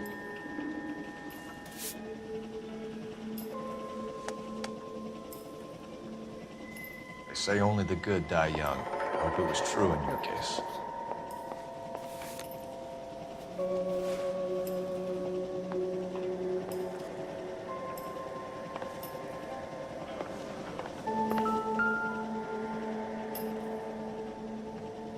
Took his jolt and drifted off. And I suppose his friend wasn't in any condition to notice that he had stopped breathing. The Emperor across the street appears to shift a lot of popcorn.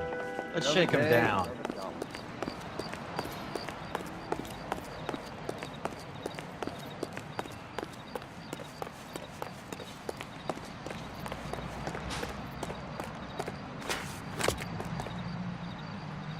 You know the way. We can drive. Do we know where we're going?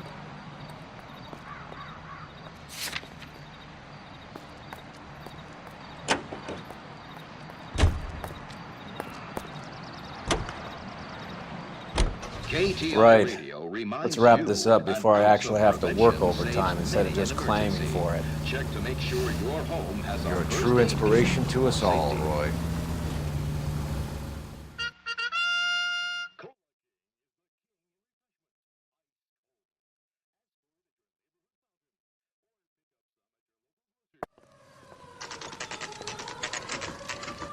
Get that son of a bitch!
Eddie, help me out, man. They're trying to kill me. You gotta help me out.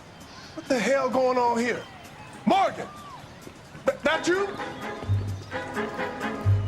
You picked the wrong cop, you fucking animals. Oh!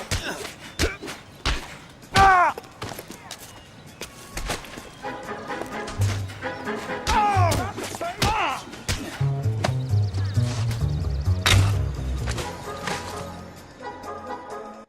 What's your name?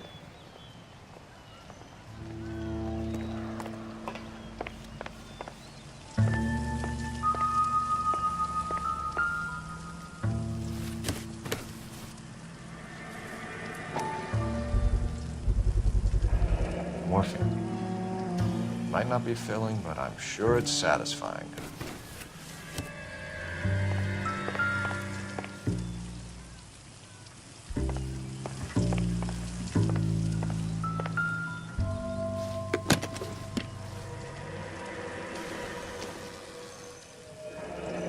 Should be stamped on the reverse by the issuer.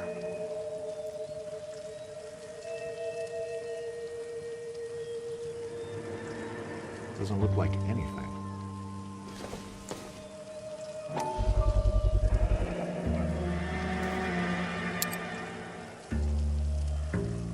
These number slips might affect your tone, Fleetwood.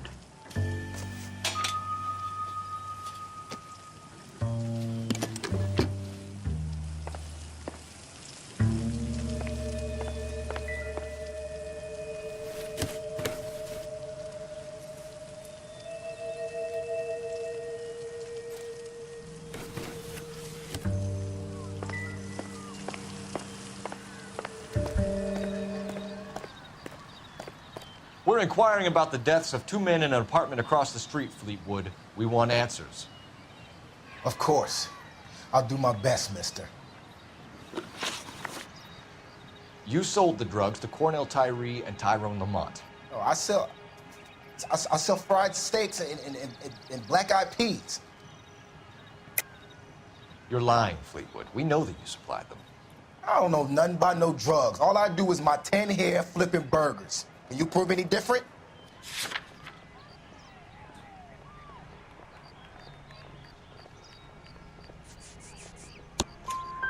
Flipping burgers and strapping jolts of morphine to the bottom of popcorn cups, Fleetwood. Now, I want the truth. Who supplies the drugs? Cat by the name of Armstrong Edwards. He brings the stuff around about once a day. I know Armstrong. He's a two-bound, strictly small time. Who's he working for, Fleetwood? Jermaine Jones. We have you for the hop and resisting arrest. Tell us about the numbers if you want our help. Look, the numbers are the white man's tax on poor folk. All right, now, what else you want to know? We have an address on the slips. We're gonna go down there now and rat you out, Fleetwood. Tell whoever it is that you rolled over and gave them up. No. Look, I've been cooperative, okay? Now you gotta help me some. Fleetwood, I'm going to speak personally to the judge on your behalf. A name, Fleetwood. Look, he's a real slick dude. Wears a hat and swings a cane. Goes by the name of Merlin. All right, I ain't got a last name. See you at the station, Fleetwood. Wait, you're gonna help me, right? Of course, kid. You helped us out. We always like to repay a favor. Can you see that Fleetwood gets a nice cell, Wallace? One with a window and a nice fresh pillow.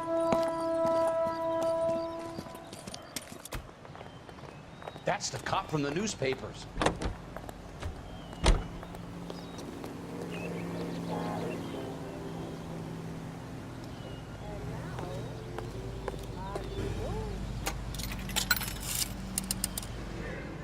Operator, give me dispatch. Putting you through now. Phelps, 1247. How could I help, Detective? I need an address on a Jermaine Jones musical booking agency. Just a moment, Detective. Jermaine Jones. The office is listed as 5528 Santa Monica Boulevard. Thank you.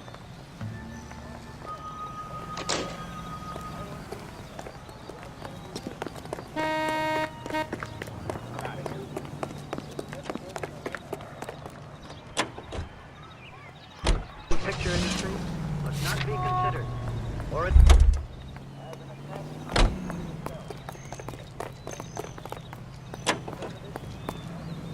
Majority...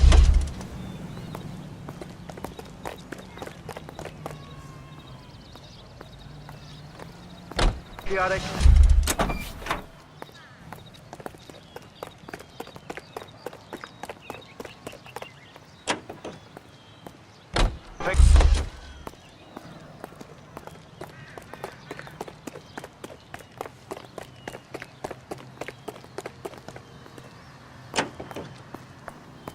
Then how?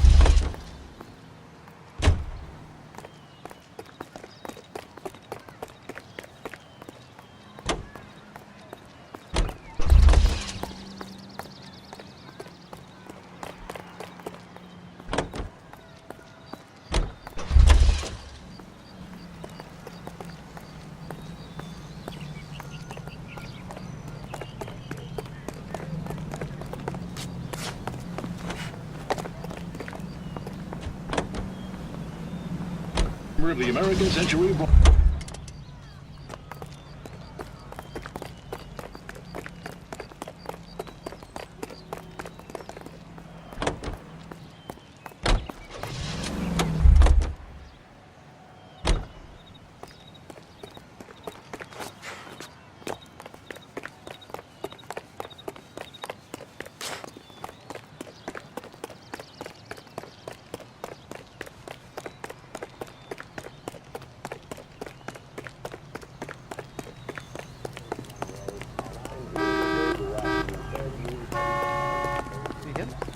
I saw his picture in the paper. What's that case with the lady that got cut up? Like the doll? The rule is very...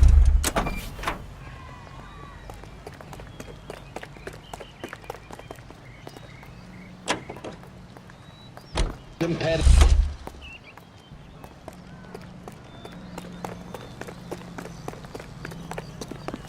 that the cop who solved the big case in that?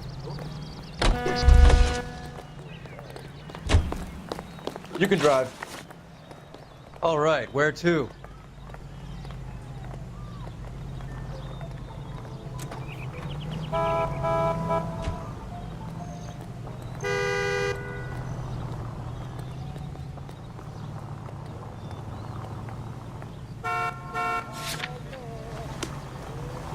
Well, you don't see that every day.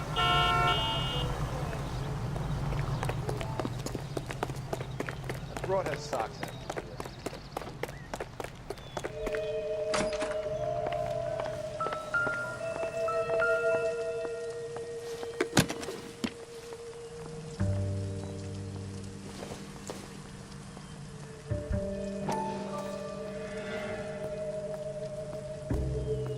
Morgan can give us something on this Jones character.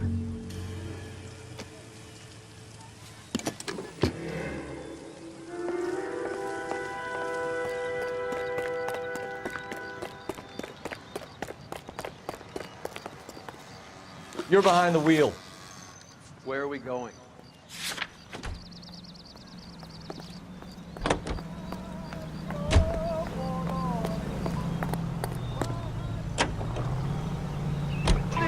I heard you were in the Blue Room the other night. Shouldn't you have been at home? What did I do to be so...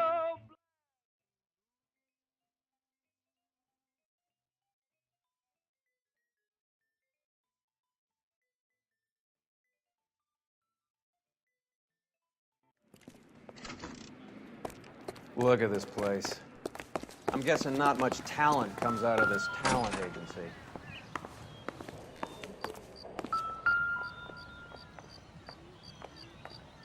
Here we are. Jermaine Jones, 238.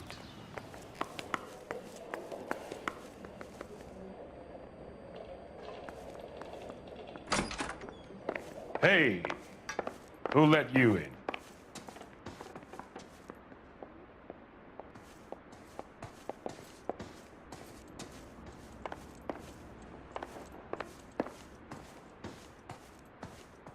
Jermaine Jones. Don't bother getting up.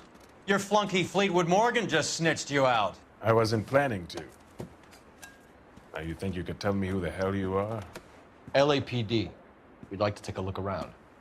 The hell you will, motherfucker. You carrying a warrant? No, do we need one? Search the place, Cole. What do you think you're gonna find, policeman? Scott Phantom. Fine radio. Shortwave, AM and FM. My father has a Scott. You ain't allowed to do this. I got rights.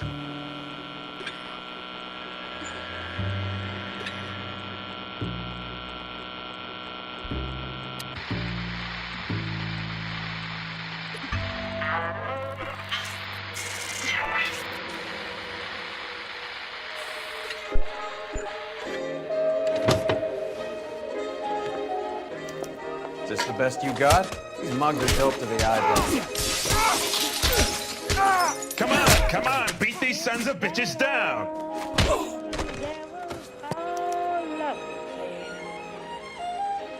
Gets behind me and keeps giving me that show. How many starving musicians pay with perfect, clean 50s? Too much for felony possession. I'm thinking intent to supply.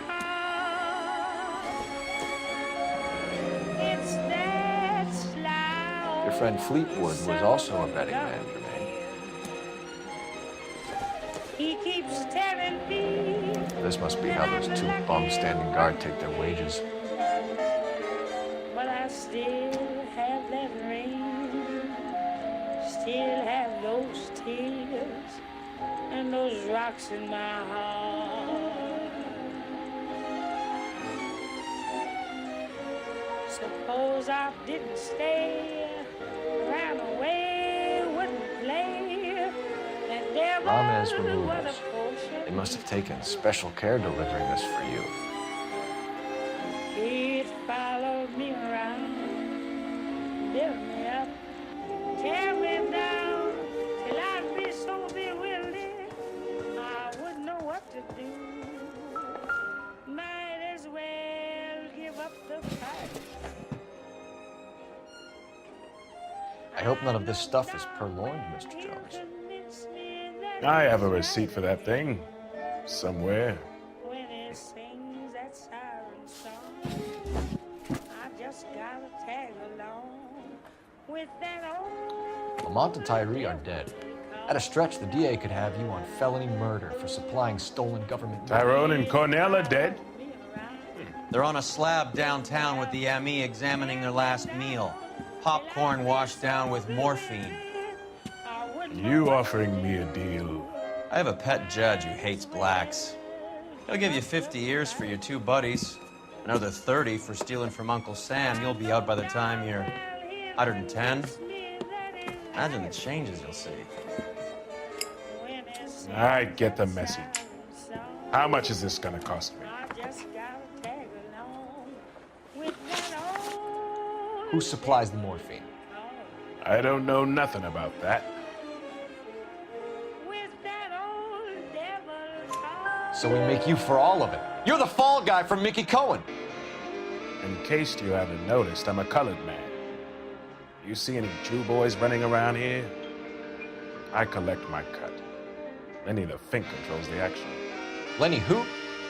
Lenny Finkelstein, Mickey's dipshit brother-in-law. What is the link between the morphine and the numbers slips? There is no link. You're wasting your time here.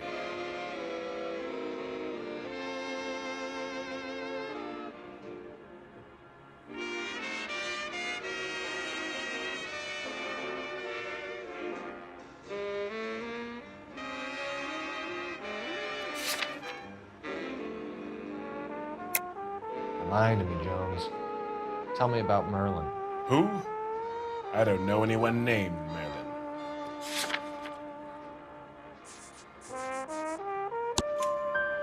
Fleetwood Morgan will testify that you and Merlin are expanding out of illegal gambling and into drugs. Okay. So I buy from a cat goes by the name of Merlin Oddie. Merlin runs the lottery for the Jew boy.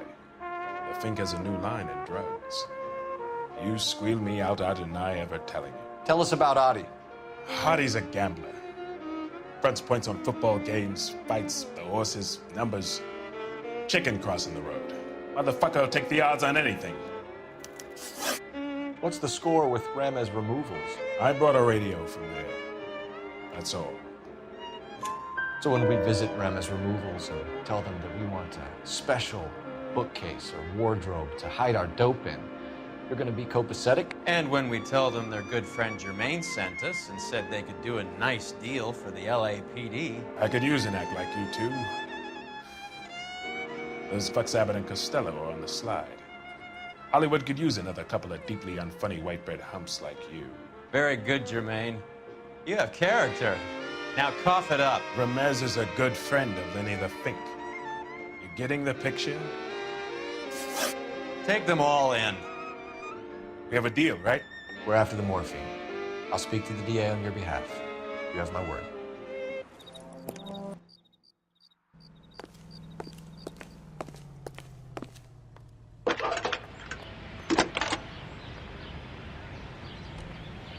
Cole Phelps, badge 1247.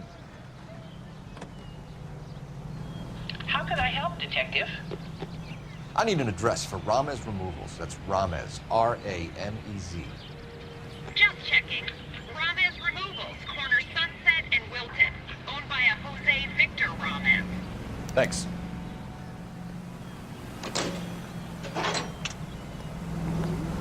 Let me guess. Hiding from the wife? You drive. I need to go over the case notes. Fine. Where are we headed?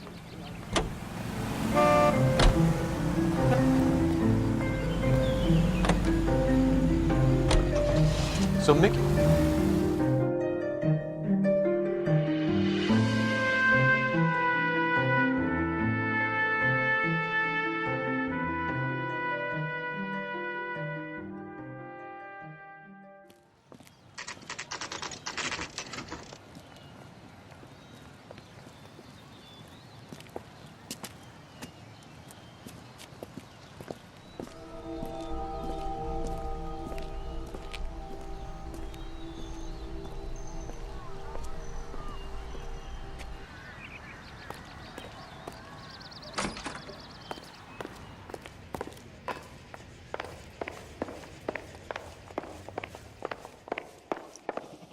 Detectives Phelps and Earl, LAPD.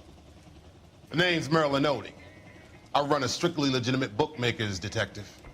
So that's not an illegal wire service that your colleagues are running? And the number slips that I've been picking up all morning with this address on them have nothing to do with you? I pay my kick to the Wops, and they pay their cut to the LAPD. You can't go shaking me down. You're a loudmouth motherfucker, aren't you? Anyone ever tell you the criminals are supposed to keep their mouths shut? Stay where you are while we look around.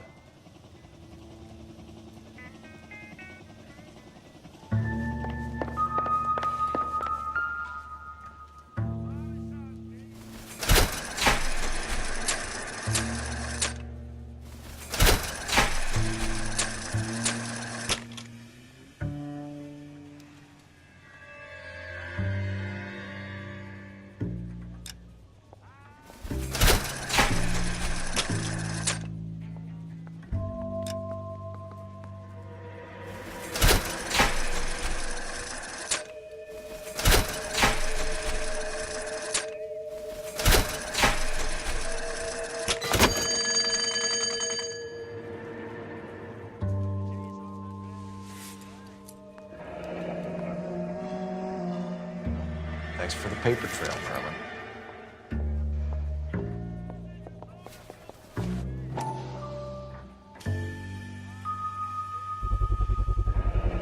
This quantity, we're looking at a high-level trafficking charge.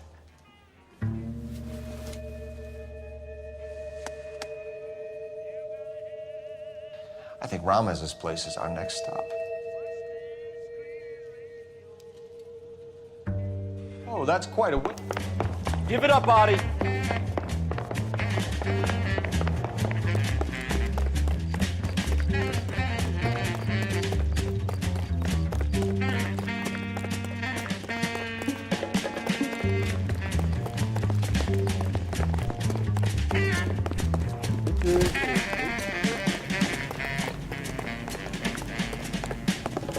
Stop right there, Adi, or I will shoot. Shoot the creep.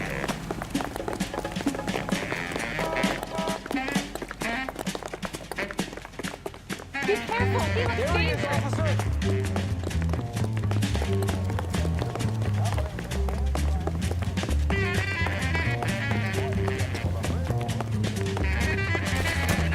What are you trying to do, Merlin?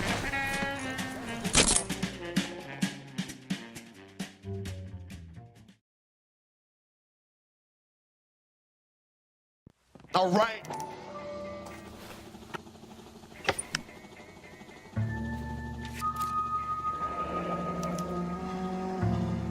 Adi has Jose Ramez in his pocket. Ramez must have forgotten his lucky numbers.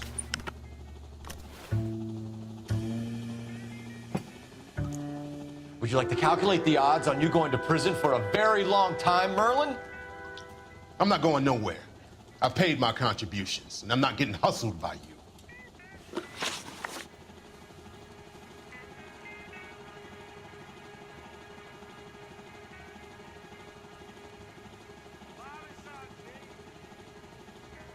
We're only interested in morphine. Army surplus morphine. What do you have to say about that? I heard about that. Big robbery on the ship. Ain't my line of work. I prefer something with a sporting outcome. You distribute for Lenny Finkelstein. You're a patsy for those gangsters. I don't know what you're talking about. I distribute for the LAPD, motherfucker.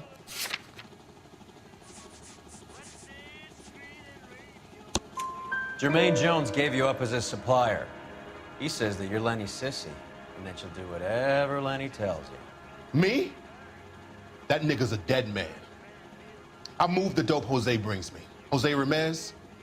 I ran a clean numbers racket until those two motherfuckers went into the dope business. Ramez seems to owe you a lot of money. We all owe somebody. So it has nothing to do with the proceeds of the morphine shipment? It's a gambling debt. The Heaps took over the wire service and screwed me. Now I just do what I'm told. Run numbers and shift dope. Jose's no different. He just thinks he's a big man that can run up tabs. You're not the guy we want, Merlin, but we're taking you in. Maybe some time in a cell will help you remember something worthwhile. Fuck you, and fuck you. You'll never put a charge on me. Take this.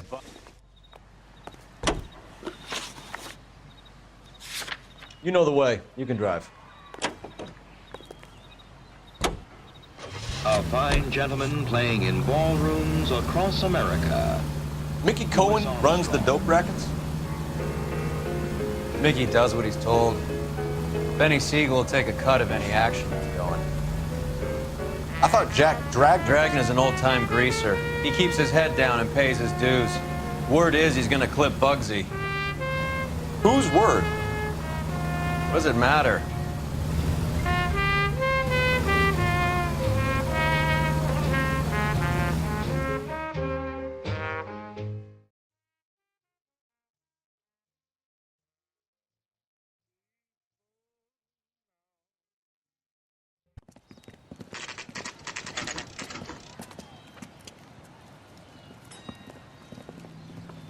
LAPD.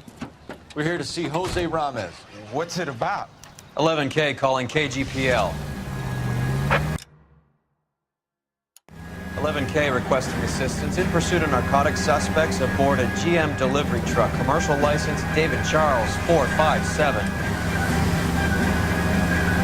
Roger, 11K. Hit him, Cole. Spin him out. What does this lunatic think he's doing?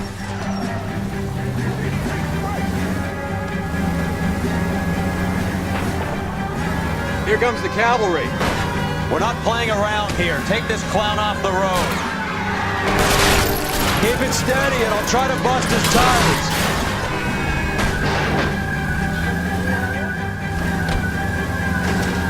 Don't hit the...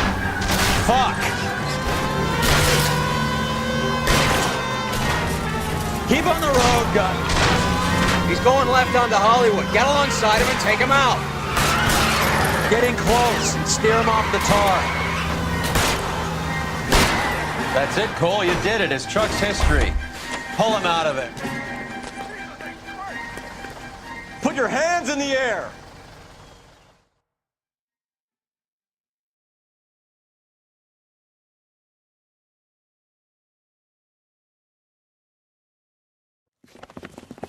Jose Ramos, you're being arrested on suspicion of supplying illegal drugs, resisting arrest, and for malicious damage to LAPD property. Hey, hold your horses. I supply furniture, not drugs. And that thing back there, that was an accident. Some furniture came loose. That's all. Save it for the DA, Chico. Keep an eye on him. We're gonna take a look around inside.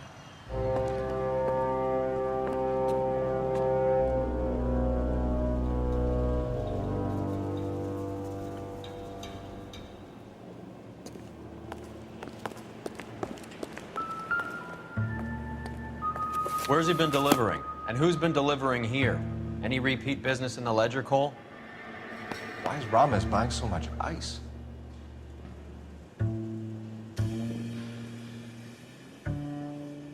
Merlinati is buying a lot of furniture.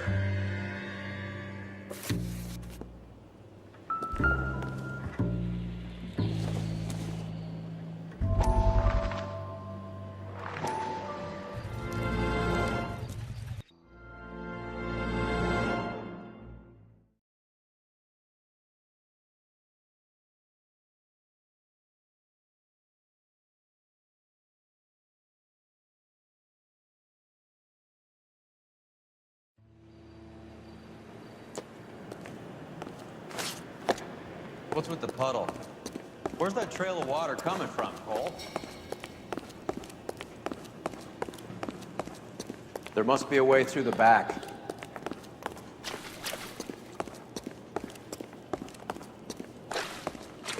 Welcome to Furniture Village, where taste comes to die.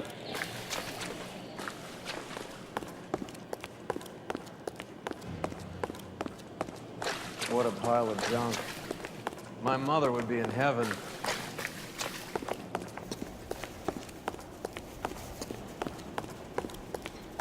I bet this is the kind of crap you love, Cole. 20 years out of fashion.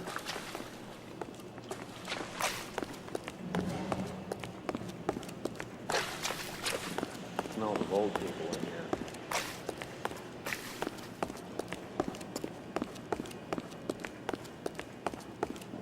This is useless. I can't see a damn thing. You need to get up onto the floor above.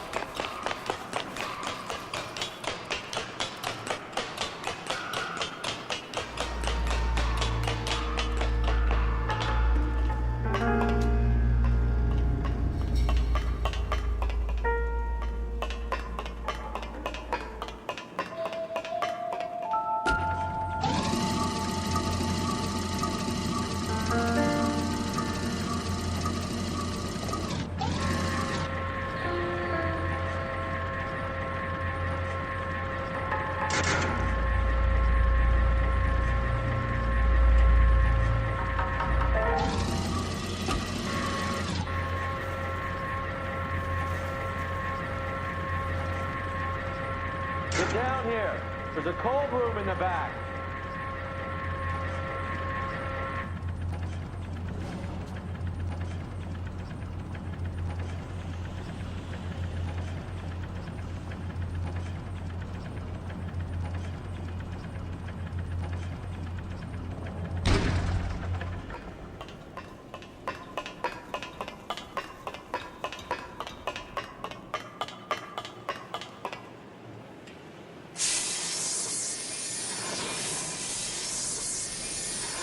I think we know where the water's coming from. You're gonna want to see this. There's something frozen inside.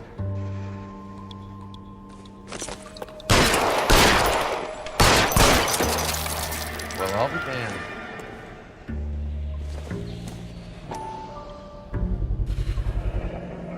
This must be how they transport the morphine.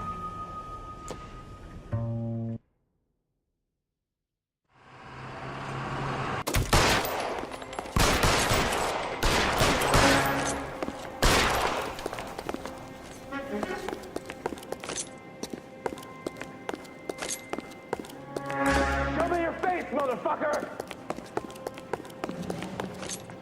Catch you, asshole!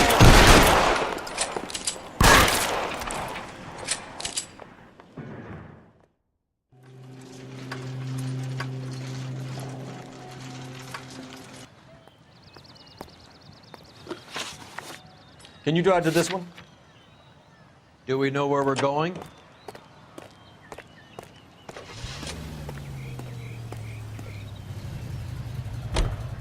Is Audie serious? Is the LAPD turning a blind eye to narcotics? Keep your shirt on, Phelps. Drugs are prohibited.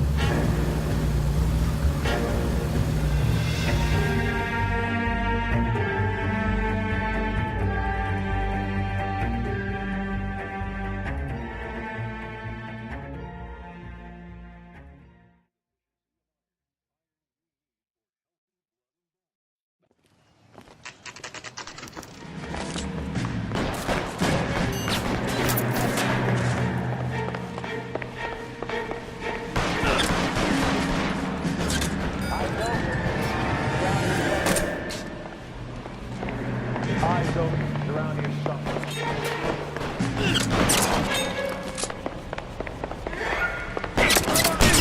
Throw out the gun. Eyes open. Around here somewhere.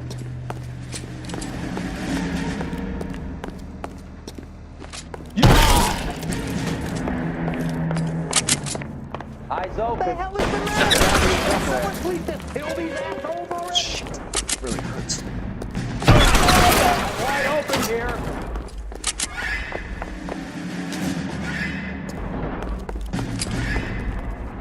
I ain't running out of frames or guns in here anytime soon. Clear me some space here. Stay down.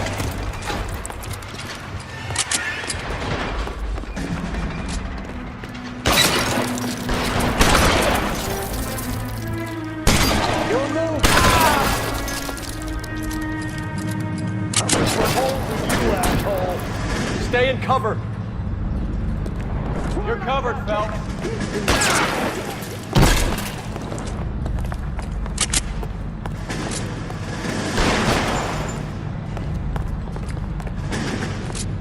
Give me some goddamn cover.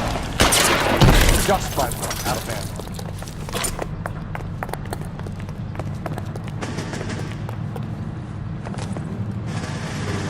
Comes down to this.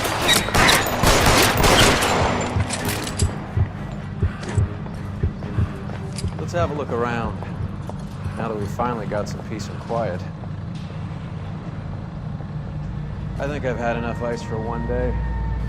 Until the scotch I pour myself as soon as we get out of here.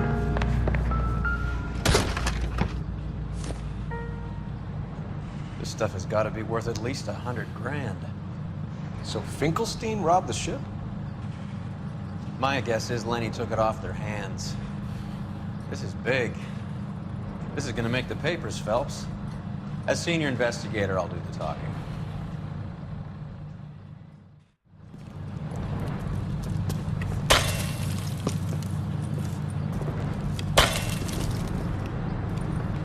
Well, well, who would have thought that Roy Earl's hand-picked new partner would have turned out to be such a great case man? This is a good result, Phelps. As far as we can tell, Lenny the Fink was moving the morphine across the city and as far north as Frisco. This makes the feds very happy, and it makes Mickey Cohen look bad. I won't lie to you, kid. I like the headlines. I like them a lot. You keep this squad in the papers, and we'll get along just fine.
You know a Freddie Calhoun?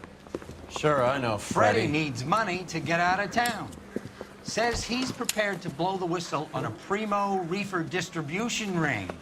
Says he Has can... he said how much it's gonna cost? $50. And the department will front me the 50? You can put in an expense claim. He's over at Mike Lyman's on Hollywood Boulevard. See what you can find out. He was in the bathtub and they'd taken one of his fingers.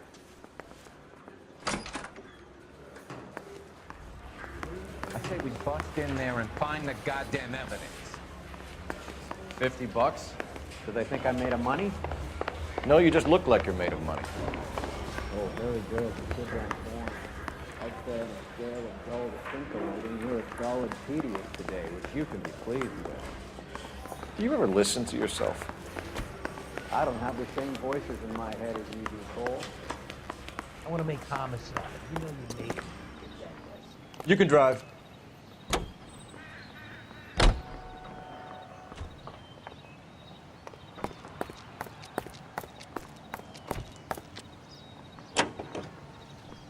And you go, you know you grieve me.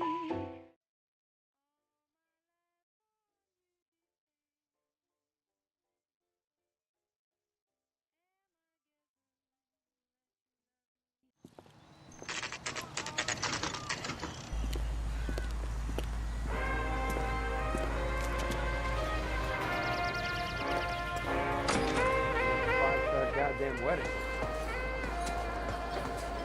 There's a little sneak.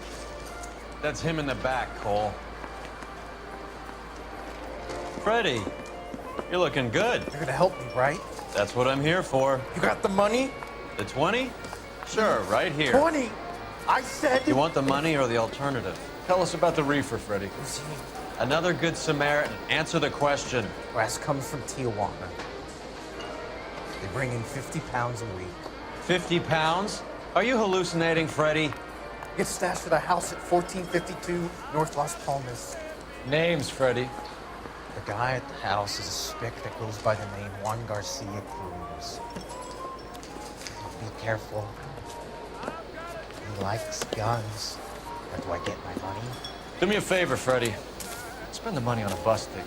You can't last forever on a snitch jacket. Let's go visit this Cruz character. 50 pounds of dope. Crazy.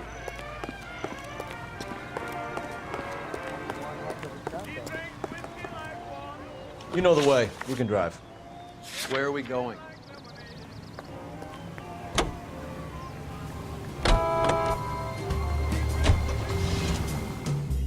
You believe his story?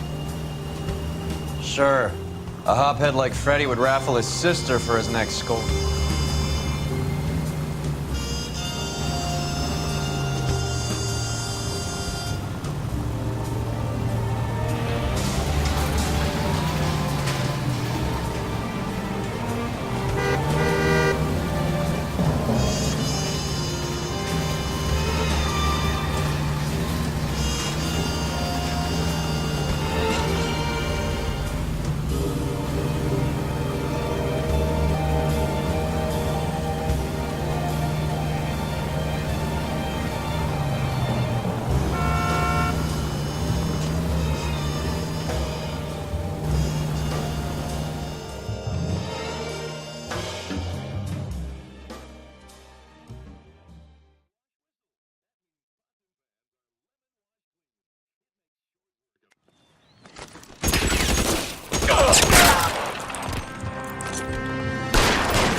Officers need help at 1452 North Las Palmas. Shots fired and officers need help at 1452 North Las Palmas. Roger, 11K, audience. Officers need help at 1452 North Las Palmas. Officers need help at 1452 North Las Palmas. Shots fired. Code 3.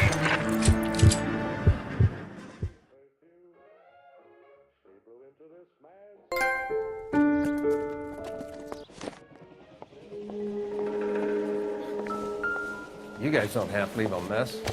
What happened? Dope peddler, Juan Cruz. He opened fire and, well, the rest of the story tells itself.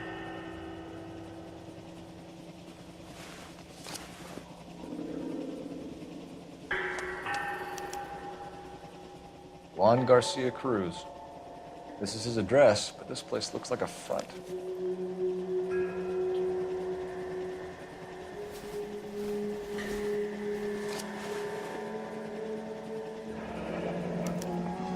A silver dollar. Thought they took these things out of circulation.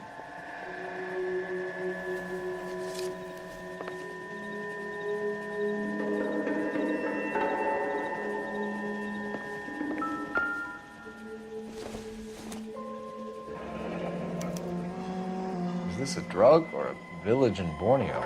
Doesn't appear to be in Spanish.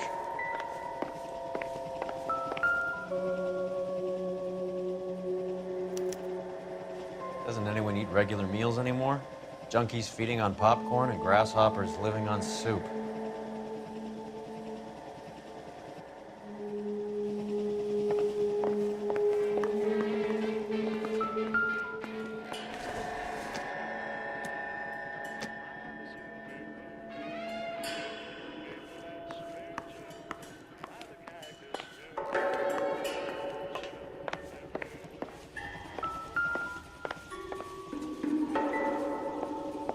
Find anything interesting?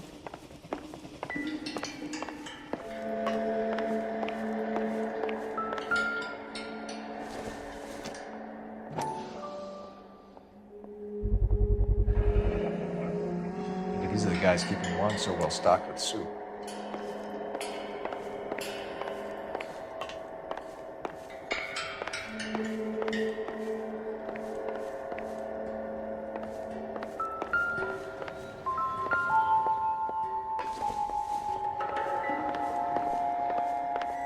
Never the same, are they?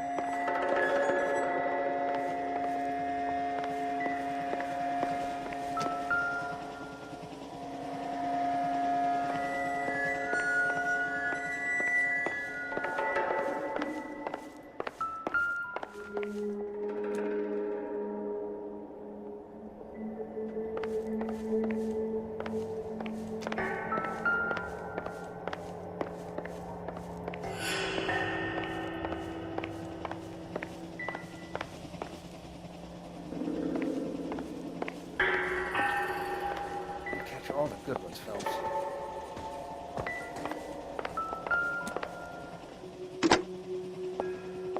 Operator, message for KGPL. Putting you through now. Phelps, 1247. How could I help, Detective?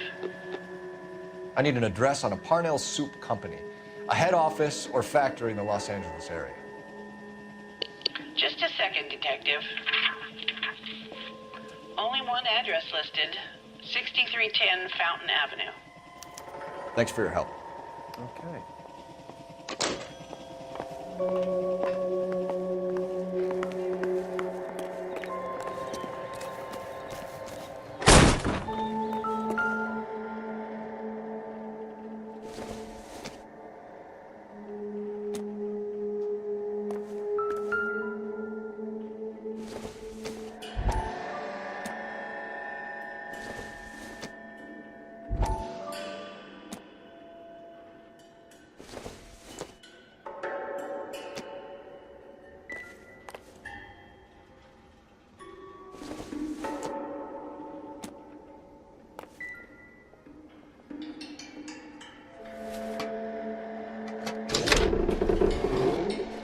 Now we're getting somewhere.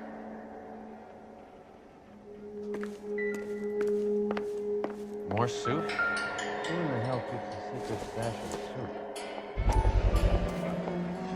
You hungry or something, Phelps?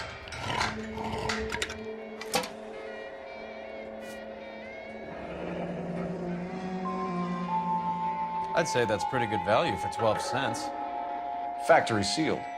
Someone at the cannery has a lot of explaining to do.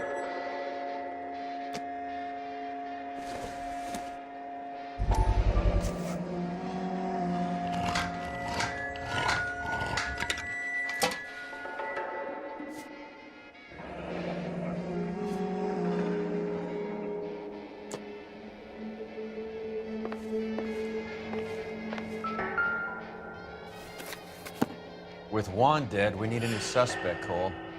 Is there a pattern to the deliveries?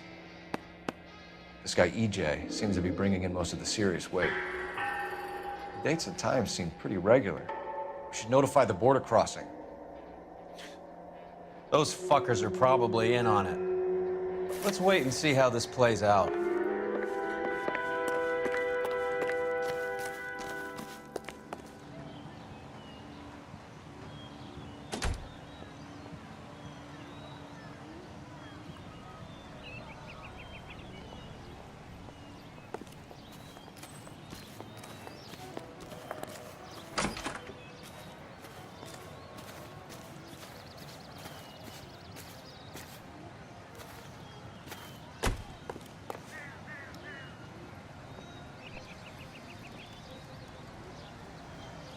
Very nice.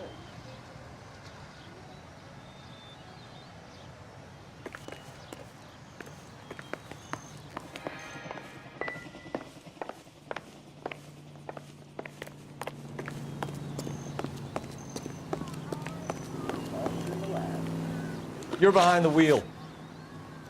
All right, where to?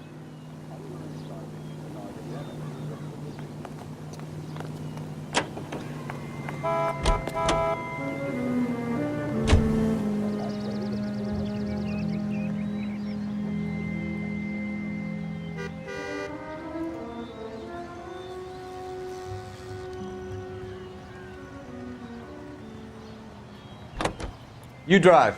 I need to go over the case notes.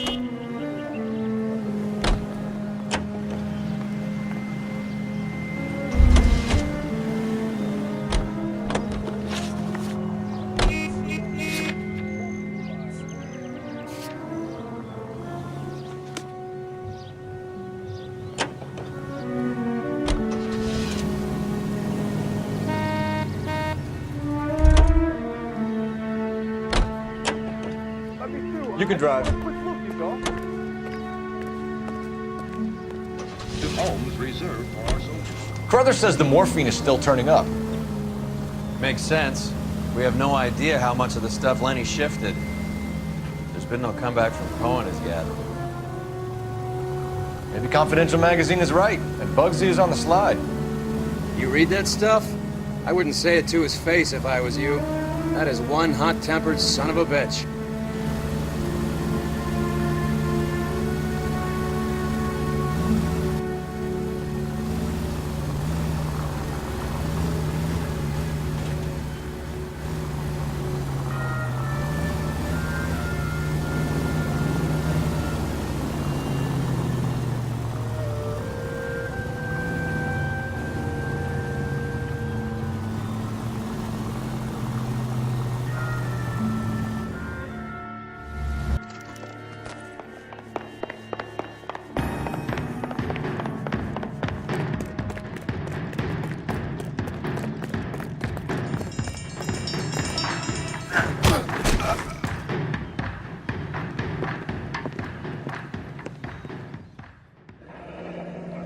I'd say he's got about half a can left.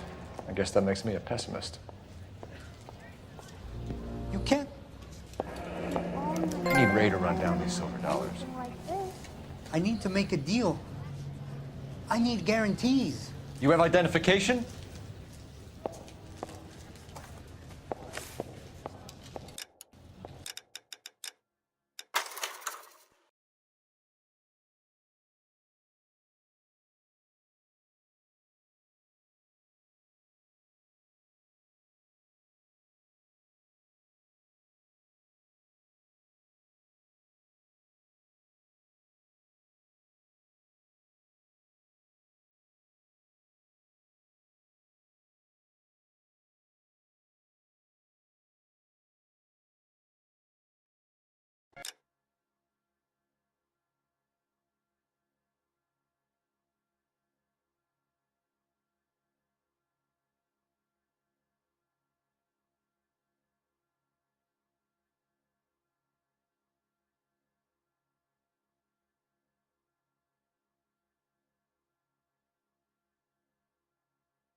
know a Freddie Calhoun?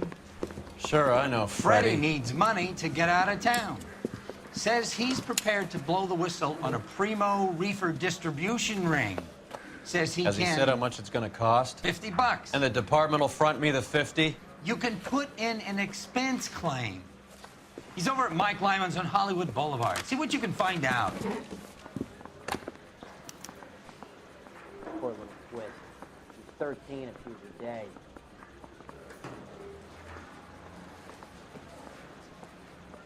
Get moving, Phelps. Roy's informant is the skittish type.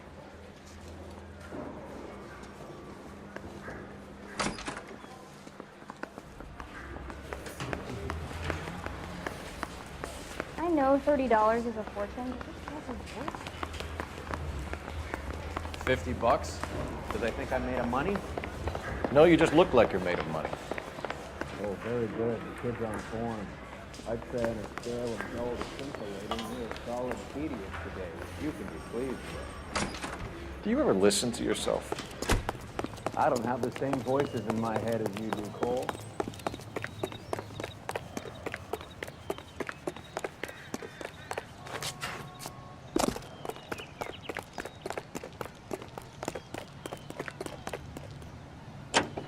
He's only a right.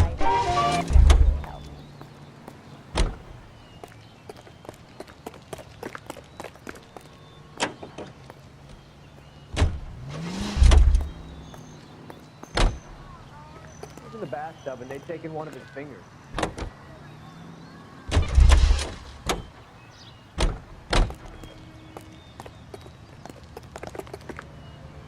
Is he in some kind Can you of drive to trouble? this one?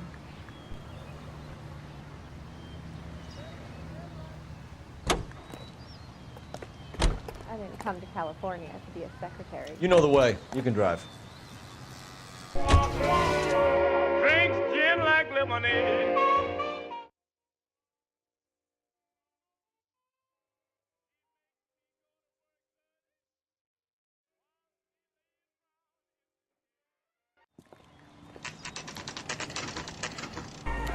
Now she'd rather drink whiskey and eat a 7-course meal.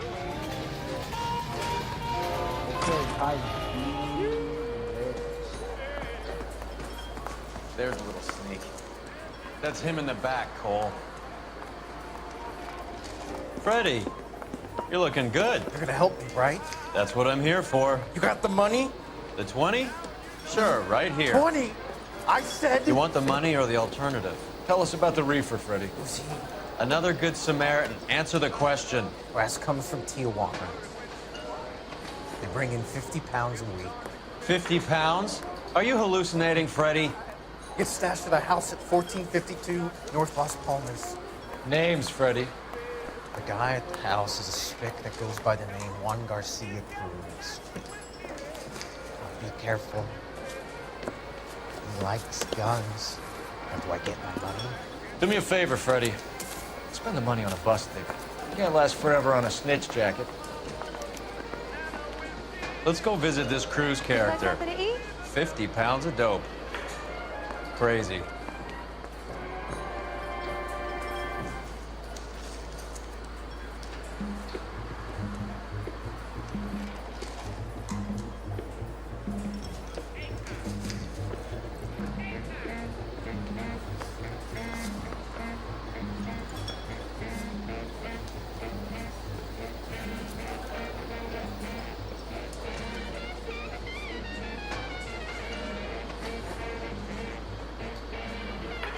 Hey, Paul, let's get moving.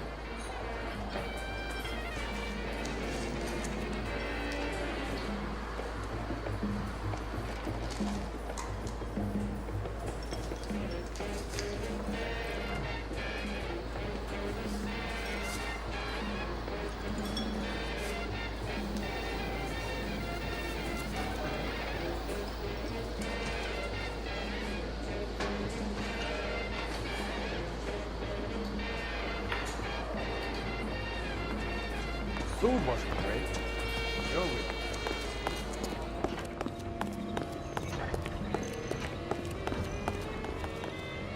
You're behind the wheel. Fine, where are we headed?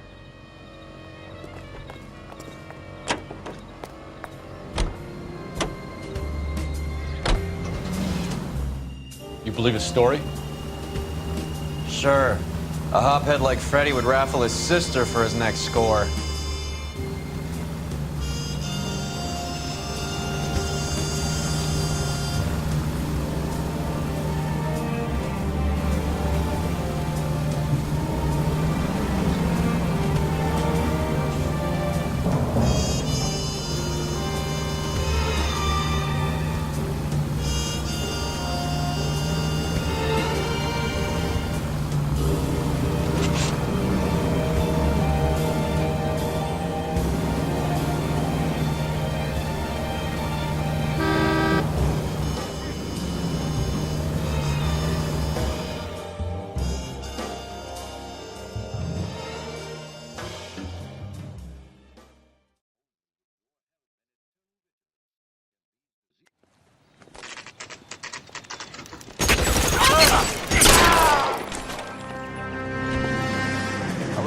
Calling KGPL. Officers need help at 1452 North Las Palmas. Shots fired and officers need help at 1452 North Las Palmas. Roger, 11K. Audience officers need help at 1452 North Las Palmas. Officers need help at 1452 North Las Palmas. Shots fired. Identify Squad 3.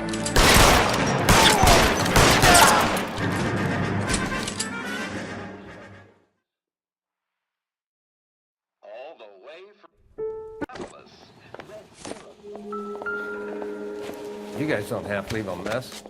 What happened? Dope peddler, Juan Cruz. He opened fire and, well, the rest of the story tells itself. A silver dollar. I thought they took these things out of circulation.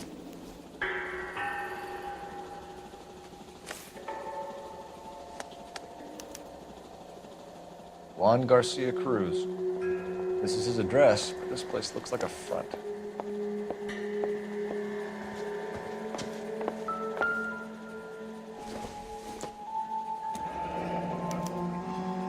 Is this a drug or a village in Borneo? Doesn't appear to be in Spanish.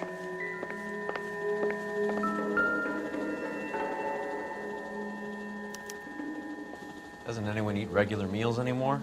Junkies feeding on popcorn and grasshoppers living on soup.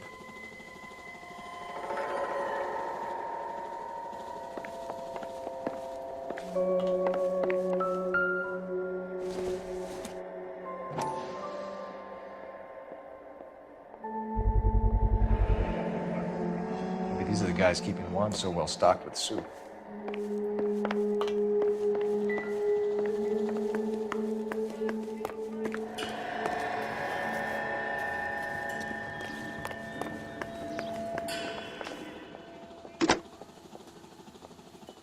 Operator, give me dispatch.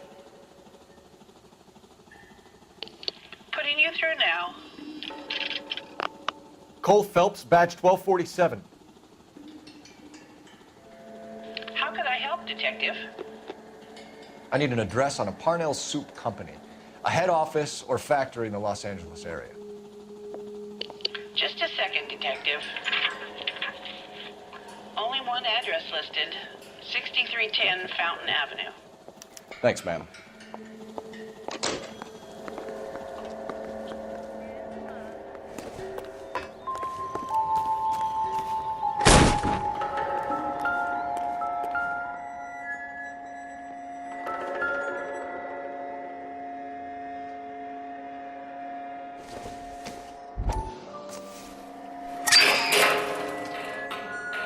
Ha!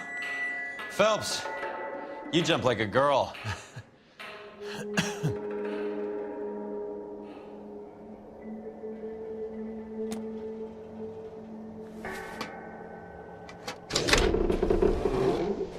Now we're getting somewhere.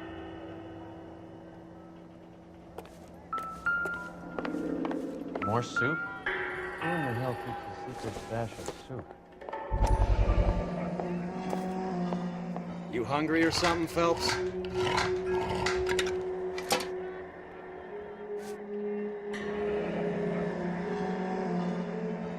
I'd say that's pretty good value for 12 cents. Factory sealed. Someone at the cannery has a lot of explaining to do.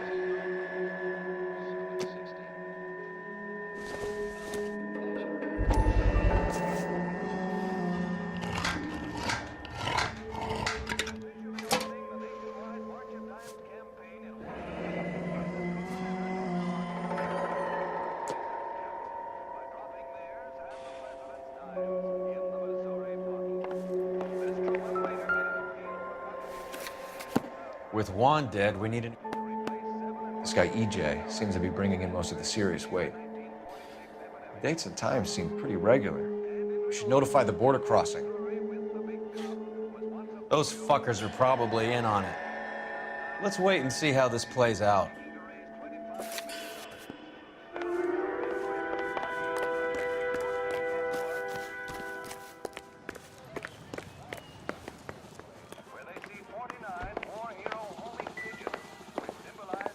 Find anything interesting?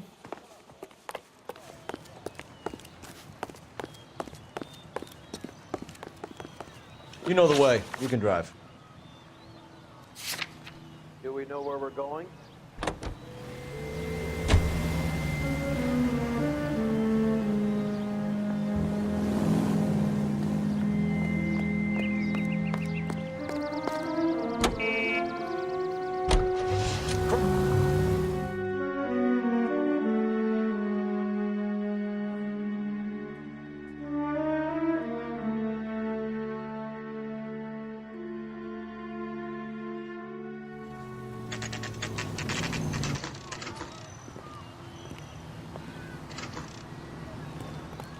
Right. Let's see if we can find out who's been over-seasoning the soup in this place.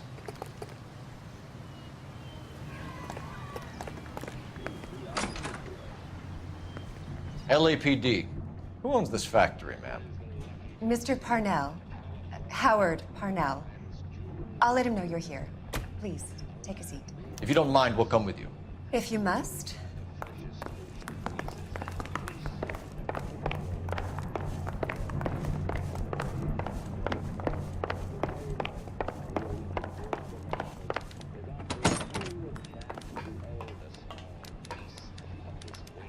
You just wanted to follow her, didn't you? You sly dog. I must apologize for my partner's roving eye. He hates saying goodbye, but he loves... If you could show these men in to see Mr. Parnell, Doris. They're from the LAPD. Follow me, gentlemen.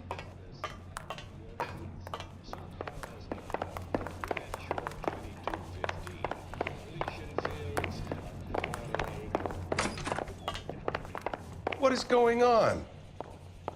LAPD, sit tight, fatso. You could be in very serious trouble. There's no reason to be rude. Take a seat, gentlemen. I'm sure we can sort this all out. Maybe you can... Any name on that list that rings a bell?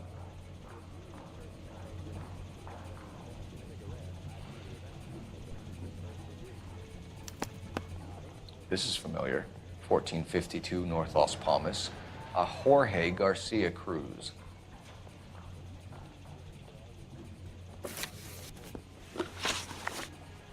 The factory's sealed cans we found suggest a very professional operation, Mr. Parnell. We're looking for an inside man. I know nothing about this. I want this stopped as much as you do. Tell me what I want to know, Parnell, or I will have half the LAPD down here tearing this place apart. You're hiding something. Am I right in thinking you would not want to pursue misdemeanors outside your drug case? Depending on what you call a misdemeanor, we might be prepared to turn a blind eye. The truth is, I employ a lot of illegals. No one wants to do menial work anymore. Most of my factory staff are wetbacks. The local blacks and Chicanos all want jobs in aircraft factories. Presumably because the pay is a lot better. How are your sales, Mr. Parnell? Just fine and dandy, son. We're entering a new era of prosperity. I hope you're both big soup eaters. Mr. Parnell, do you know what kind of trouble you're in? Come clean with us. Okay, so things are a little flat. We're deciding whether to lower production. It's taken a while to adjust to not having any military contracts. You know, we sold Uncle Sam 5 million cans of minestrone. Ever heard of Juan Garcia Cruz? Not that I know of. He has a brother employed here. You know him? We employ large numbers of Mexicans. I'm not familiar with them all. That's funny, Parnell. He has the same address as his brother Juan, who we shot dead less than an hour ago. You better give me something. Look, I'm not involved in this. I'm getting enough grief from Washington. There's an investigation going on into profiteering. Like a guy shouldn't be able to turn a buck while the war is on? I'm sure thousands of dead Marines sleep soundly knowing that you did okay. Tell us about Jorge Garcia Cruz. Jorge? I had no idea of his last name. His team does daily maintenance on the conveyor belts and cookers. So he's here now? No, maintenance is at night. Night shift finishes around midnight. He would usually come in around 9 p.m. and have everything ready for the morning shift at 6. We'd like to take a look around the factory floor, Mr. Parnell. I hope we won't have to shut down the line. No, nothing like that. Thank you. I'm grateful for that. I'll show you around myself. I hate seeing how things are made. This is gonna be like that time I went to the slaughterhouse and couldn't eat steak for a week.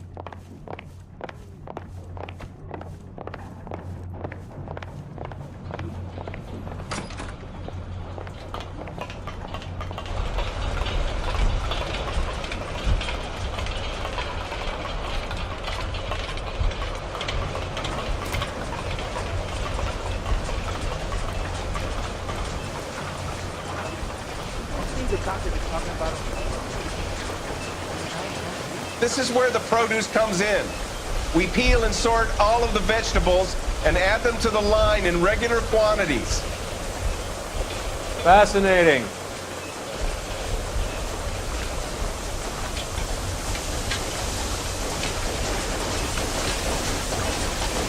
Why don't you keep quiet? Might learn something. Oh, good God. This really is turning into some nightmare school trip flashback.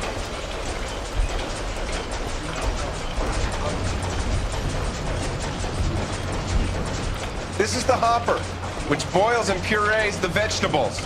The other hopper is for the pasta. This way, please. You're loving this, aren't you, Phelps? The soup is ladled automatically into cans. Next stage is labeling. I'd like to see the packing and dispatch area, if you don't mind. Sure. It's over here. Follow me.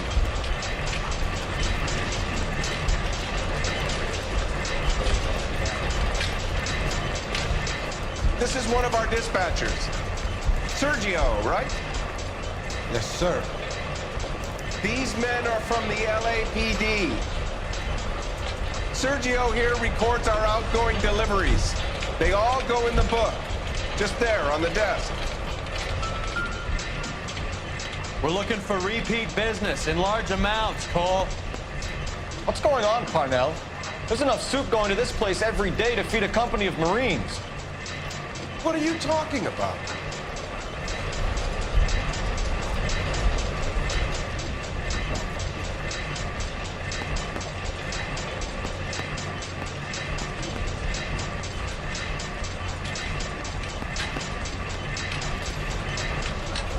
Can I have a look at that coin? Sure, why not? Silver dollar, right? Yeah, that's right. The markings on it say it's been taken out of circulation. Maybe. I'm not trying to buy anything with it. I like it. Brings me luck.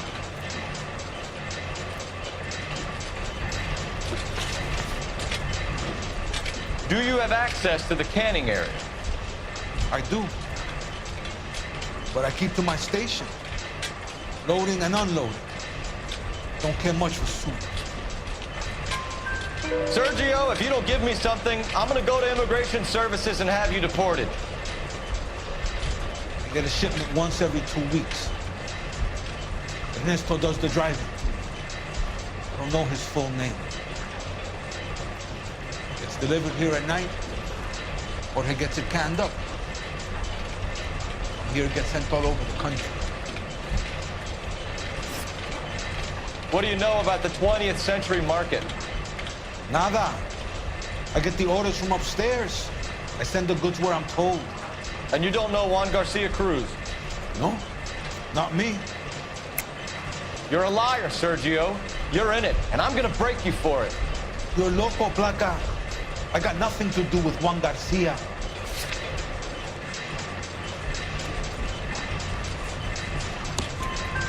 We found a matching silver dollar on Juan Garcia. What are the odds of that, Sergio? Juan and Jorge are brothers. They're cousins. They work for some evil gabacho. The guy is an aberration. He gives out the silver dollars. Jorge gets me a list of deliveries every morning. 20th Century is always on. You keep your mouth shut for today and I don't take you in. Do we have a deal? Do I have a choice? Is that a serious question? That's it for now, Sergio. If we need to speak to you again, we'll put in a call to Mr. Parnell. If you have to, I guess. We will be in touch.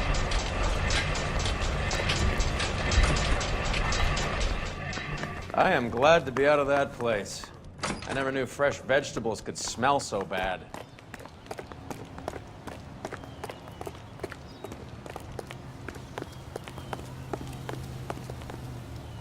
Can you drive to this one? Where are we going?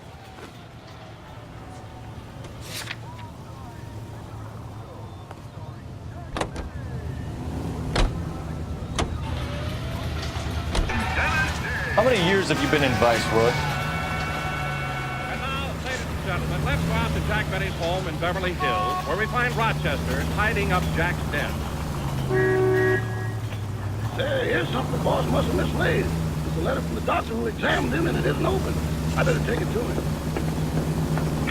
But John, without life isn't worth living. Say, Mr. Benny, I'm fine. Quiet, Rochester. Listen. John, oh, John, how can you walk out of me after all we've been to each other? I'm sorry, Agnes, but marriage isn't for us. It just wouldn't work. It serves me right. I should have listened to my father. Your father. If he kept his nose out of it, things might have been different. Oh, would they?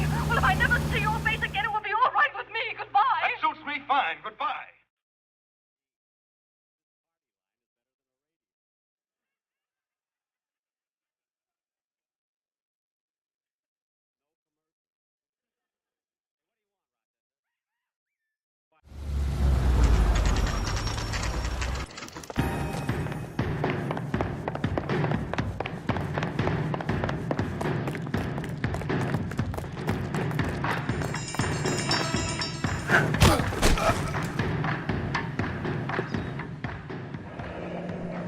I'd say he's got about half a can left. I guess that makes me a pessimist. You can't. I need Ray to run down these silver dollars. I need to make a deal. I need guarantees. You have identification?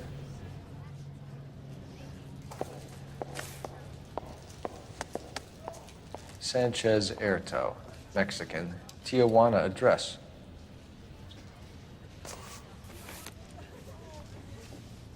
Here's the deal, Erto. You give me information, and I won't give you to immigration.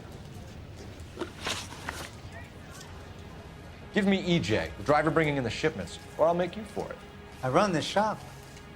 That's all I do. Tell me the goddamn truth. You are in this with the others. I told you I know them. I told you my family's at risk. What makes me part of their gang?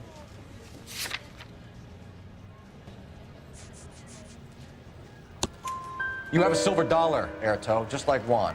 I'm sure Ernesto and the rest have them as well. The silver dollars are his mark. Whose? Give me a name. None of us are allowed to see him. His creatures carry his orders to us. If I gave you his name, I would be buried alongside my wife and children. If you don't give us something, you will rot in jail while your family starves on the street. Ernesto Juarez, tonight at 1 a.m. He's bringing the truck into the soup factory. Please help me, sir. Ernesto can be very cruel. Tell me about the soup cans. The soup is very popular, as you can see. It's real funny, wise guy. You want to try saying that again with no teeth? I get a delivery at 7:30 every other day from the factory. Jorge organizes everything. We know about Jorge and Juan. Juan is dead. Tell us how you know the Cruz boys. Ernesto put together this thing. He brought in Juan, Juan brought in Jorge. Continue. I was already here. Ernesto knows I'm illegal, so he threatened to report me if I didn't help. And the money is good. The gringos and the gringas, they love the reefer. And I didn't want to have to leave and start again in San Francisco. You're breaking my heart. You're under arrest, Erto. I'll speak to the DA and see if he will agree to not seize your assets, deport you. That's the best I can do.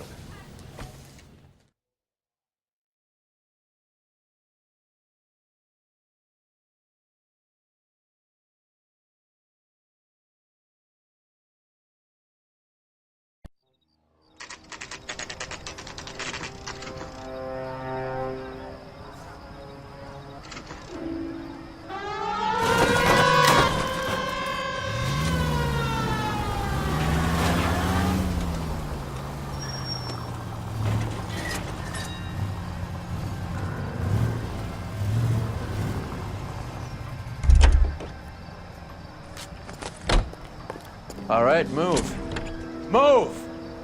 Let's go!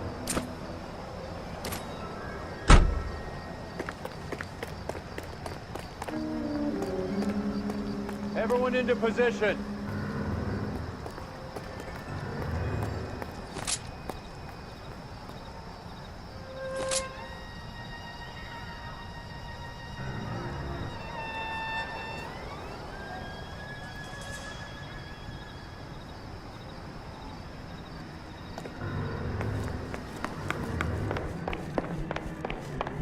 Okay, gentlemen, we'll take the lead. You cover us.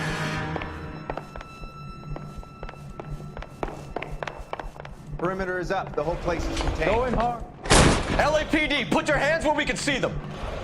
Reinforcements are on the way. Cease and desist.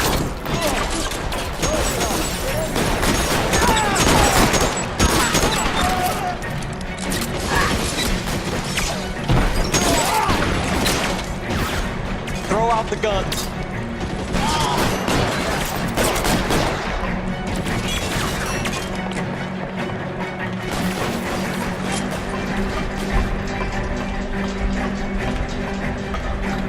I'm gonna put holes in you, asshole.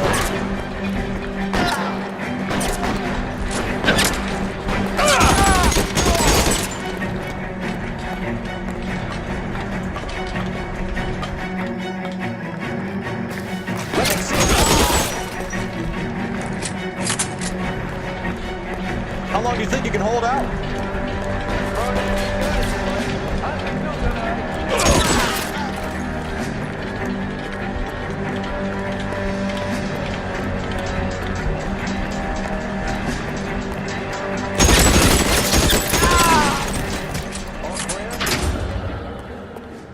I think that's the last of them, Cole.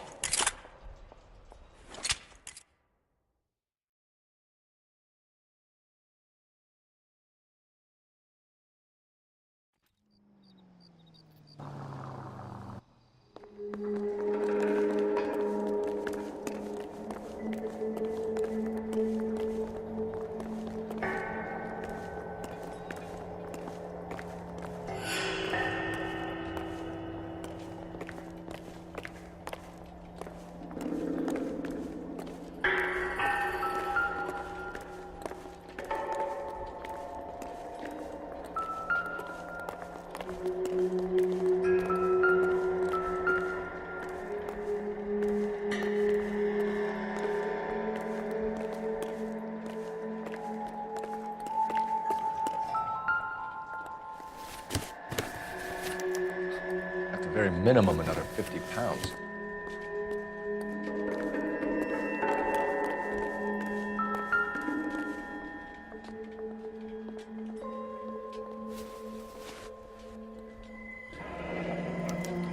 $1 per dead man. Doesn't seem like much for a human life.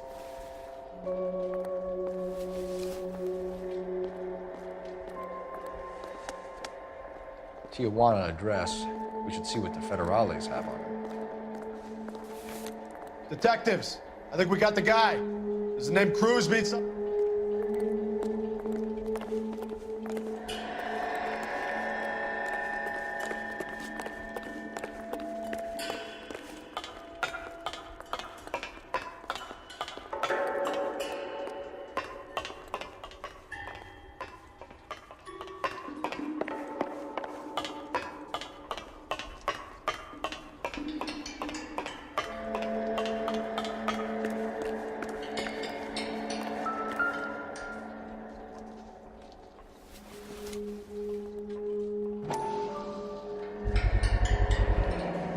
$1,000 here.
You've done the detecting. Now go out and arrest the bad guys.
Yet another silver dollar. Phelps? There. Take a look at these coins you've been collecting. There are letters cut into each coin, along with not legal tender. Those are Morgan silver dollars from the 20s. They were removed from circulation and sent for disposal. A number of smelters around the country had the contract. Look at them together. Can you work out what it says? The first coin, MAS. The second, ANG. The third, KAY. The fourth, MET. The fifth, ALS. Masanke Metals. A metal foundry. Would you like the address? Would I ever? 1034 Vine Street, Hollywood. We'll finish up here. It's already been a long night, Phelps. See if you can talk them into giving themselves up.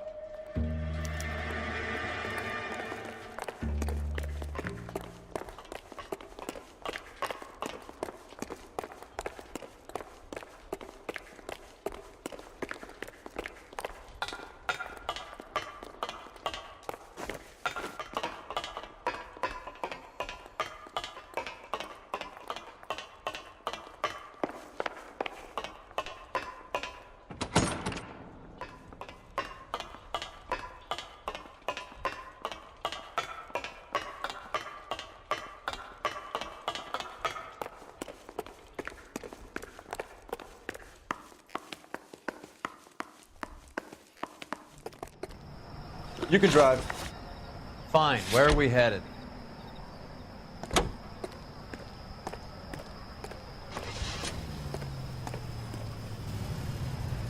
I hope that big wad of cash doesn't weigh you down. Get your priorities straight, Phelps. We're close to bringing in one of the biggest dope cases of the year, and you're worrying about unsubstantial evidence?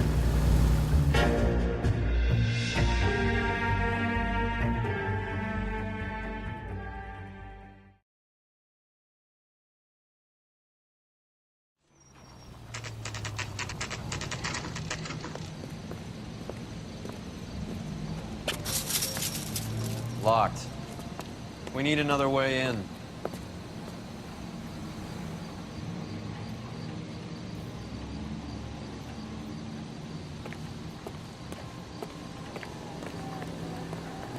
You drive. I need to go over the case notes.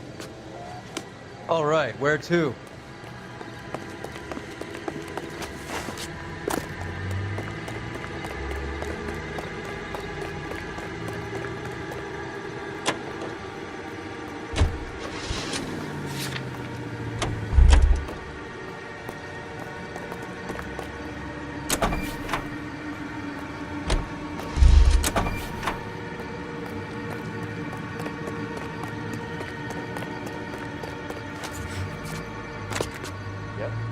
That'll work.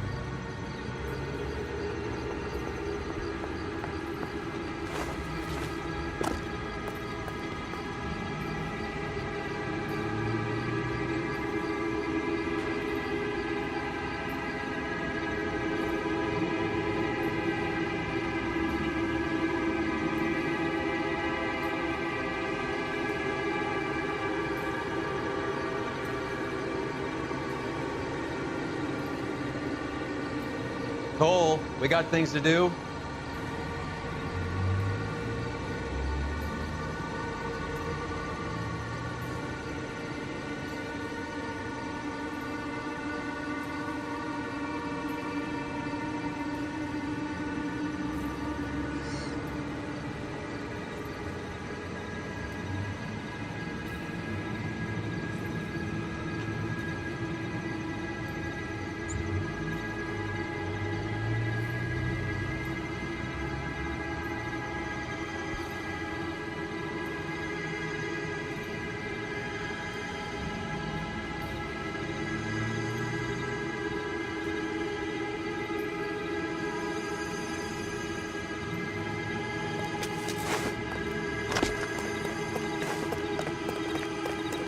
I don't need this.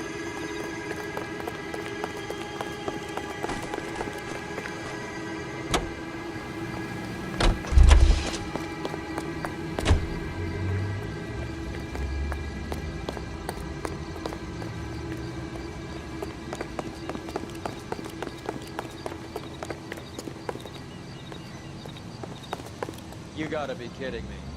We're driving this?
Hey, who the fuck is that?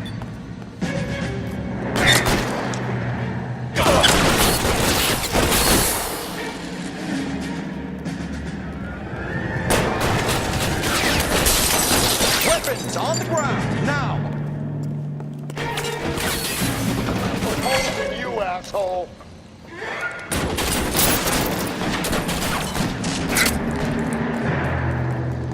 Kill a cop, and it's the electric chair. Come get me. There, go.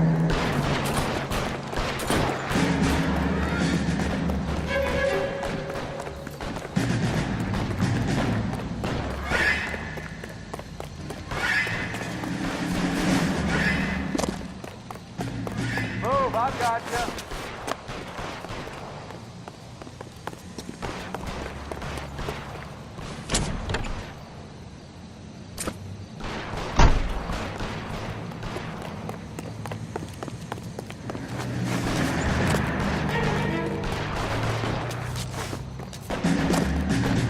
Put your weapons down and your hands in the air. I'm wide open here.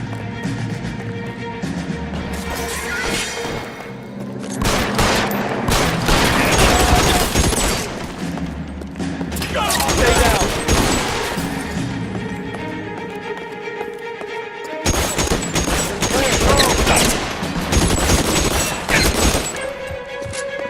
Pile in, goddammit.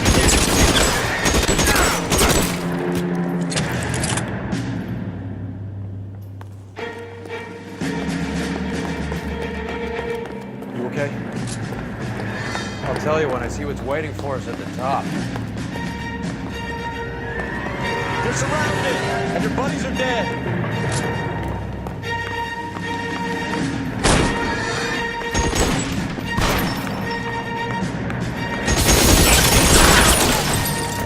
Find some cover.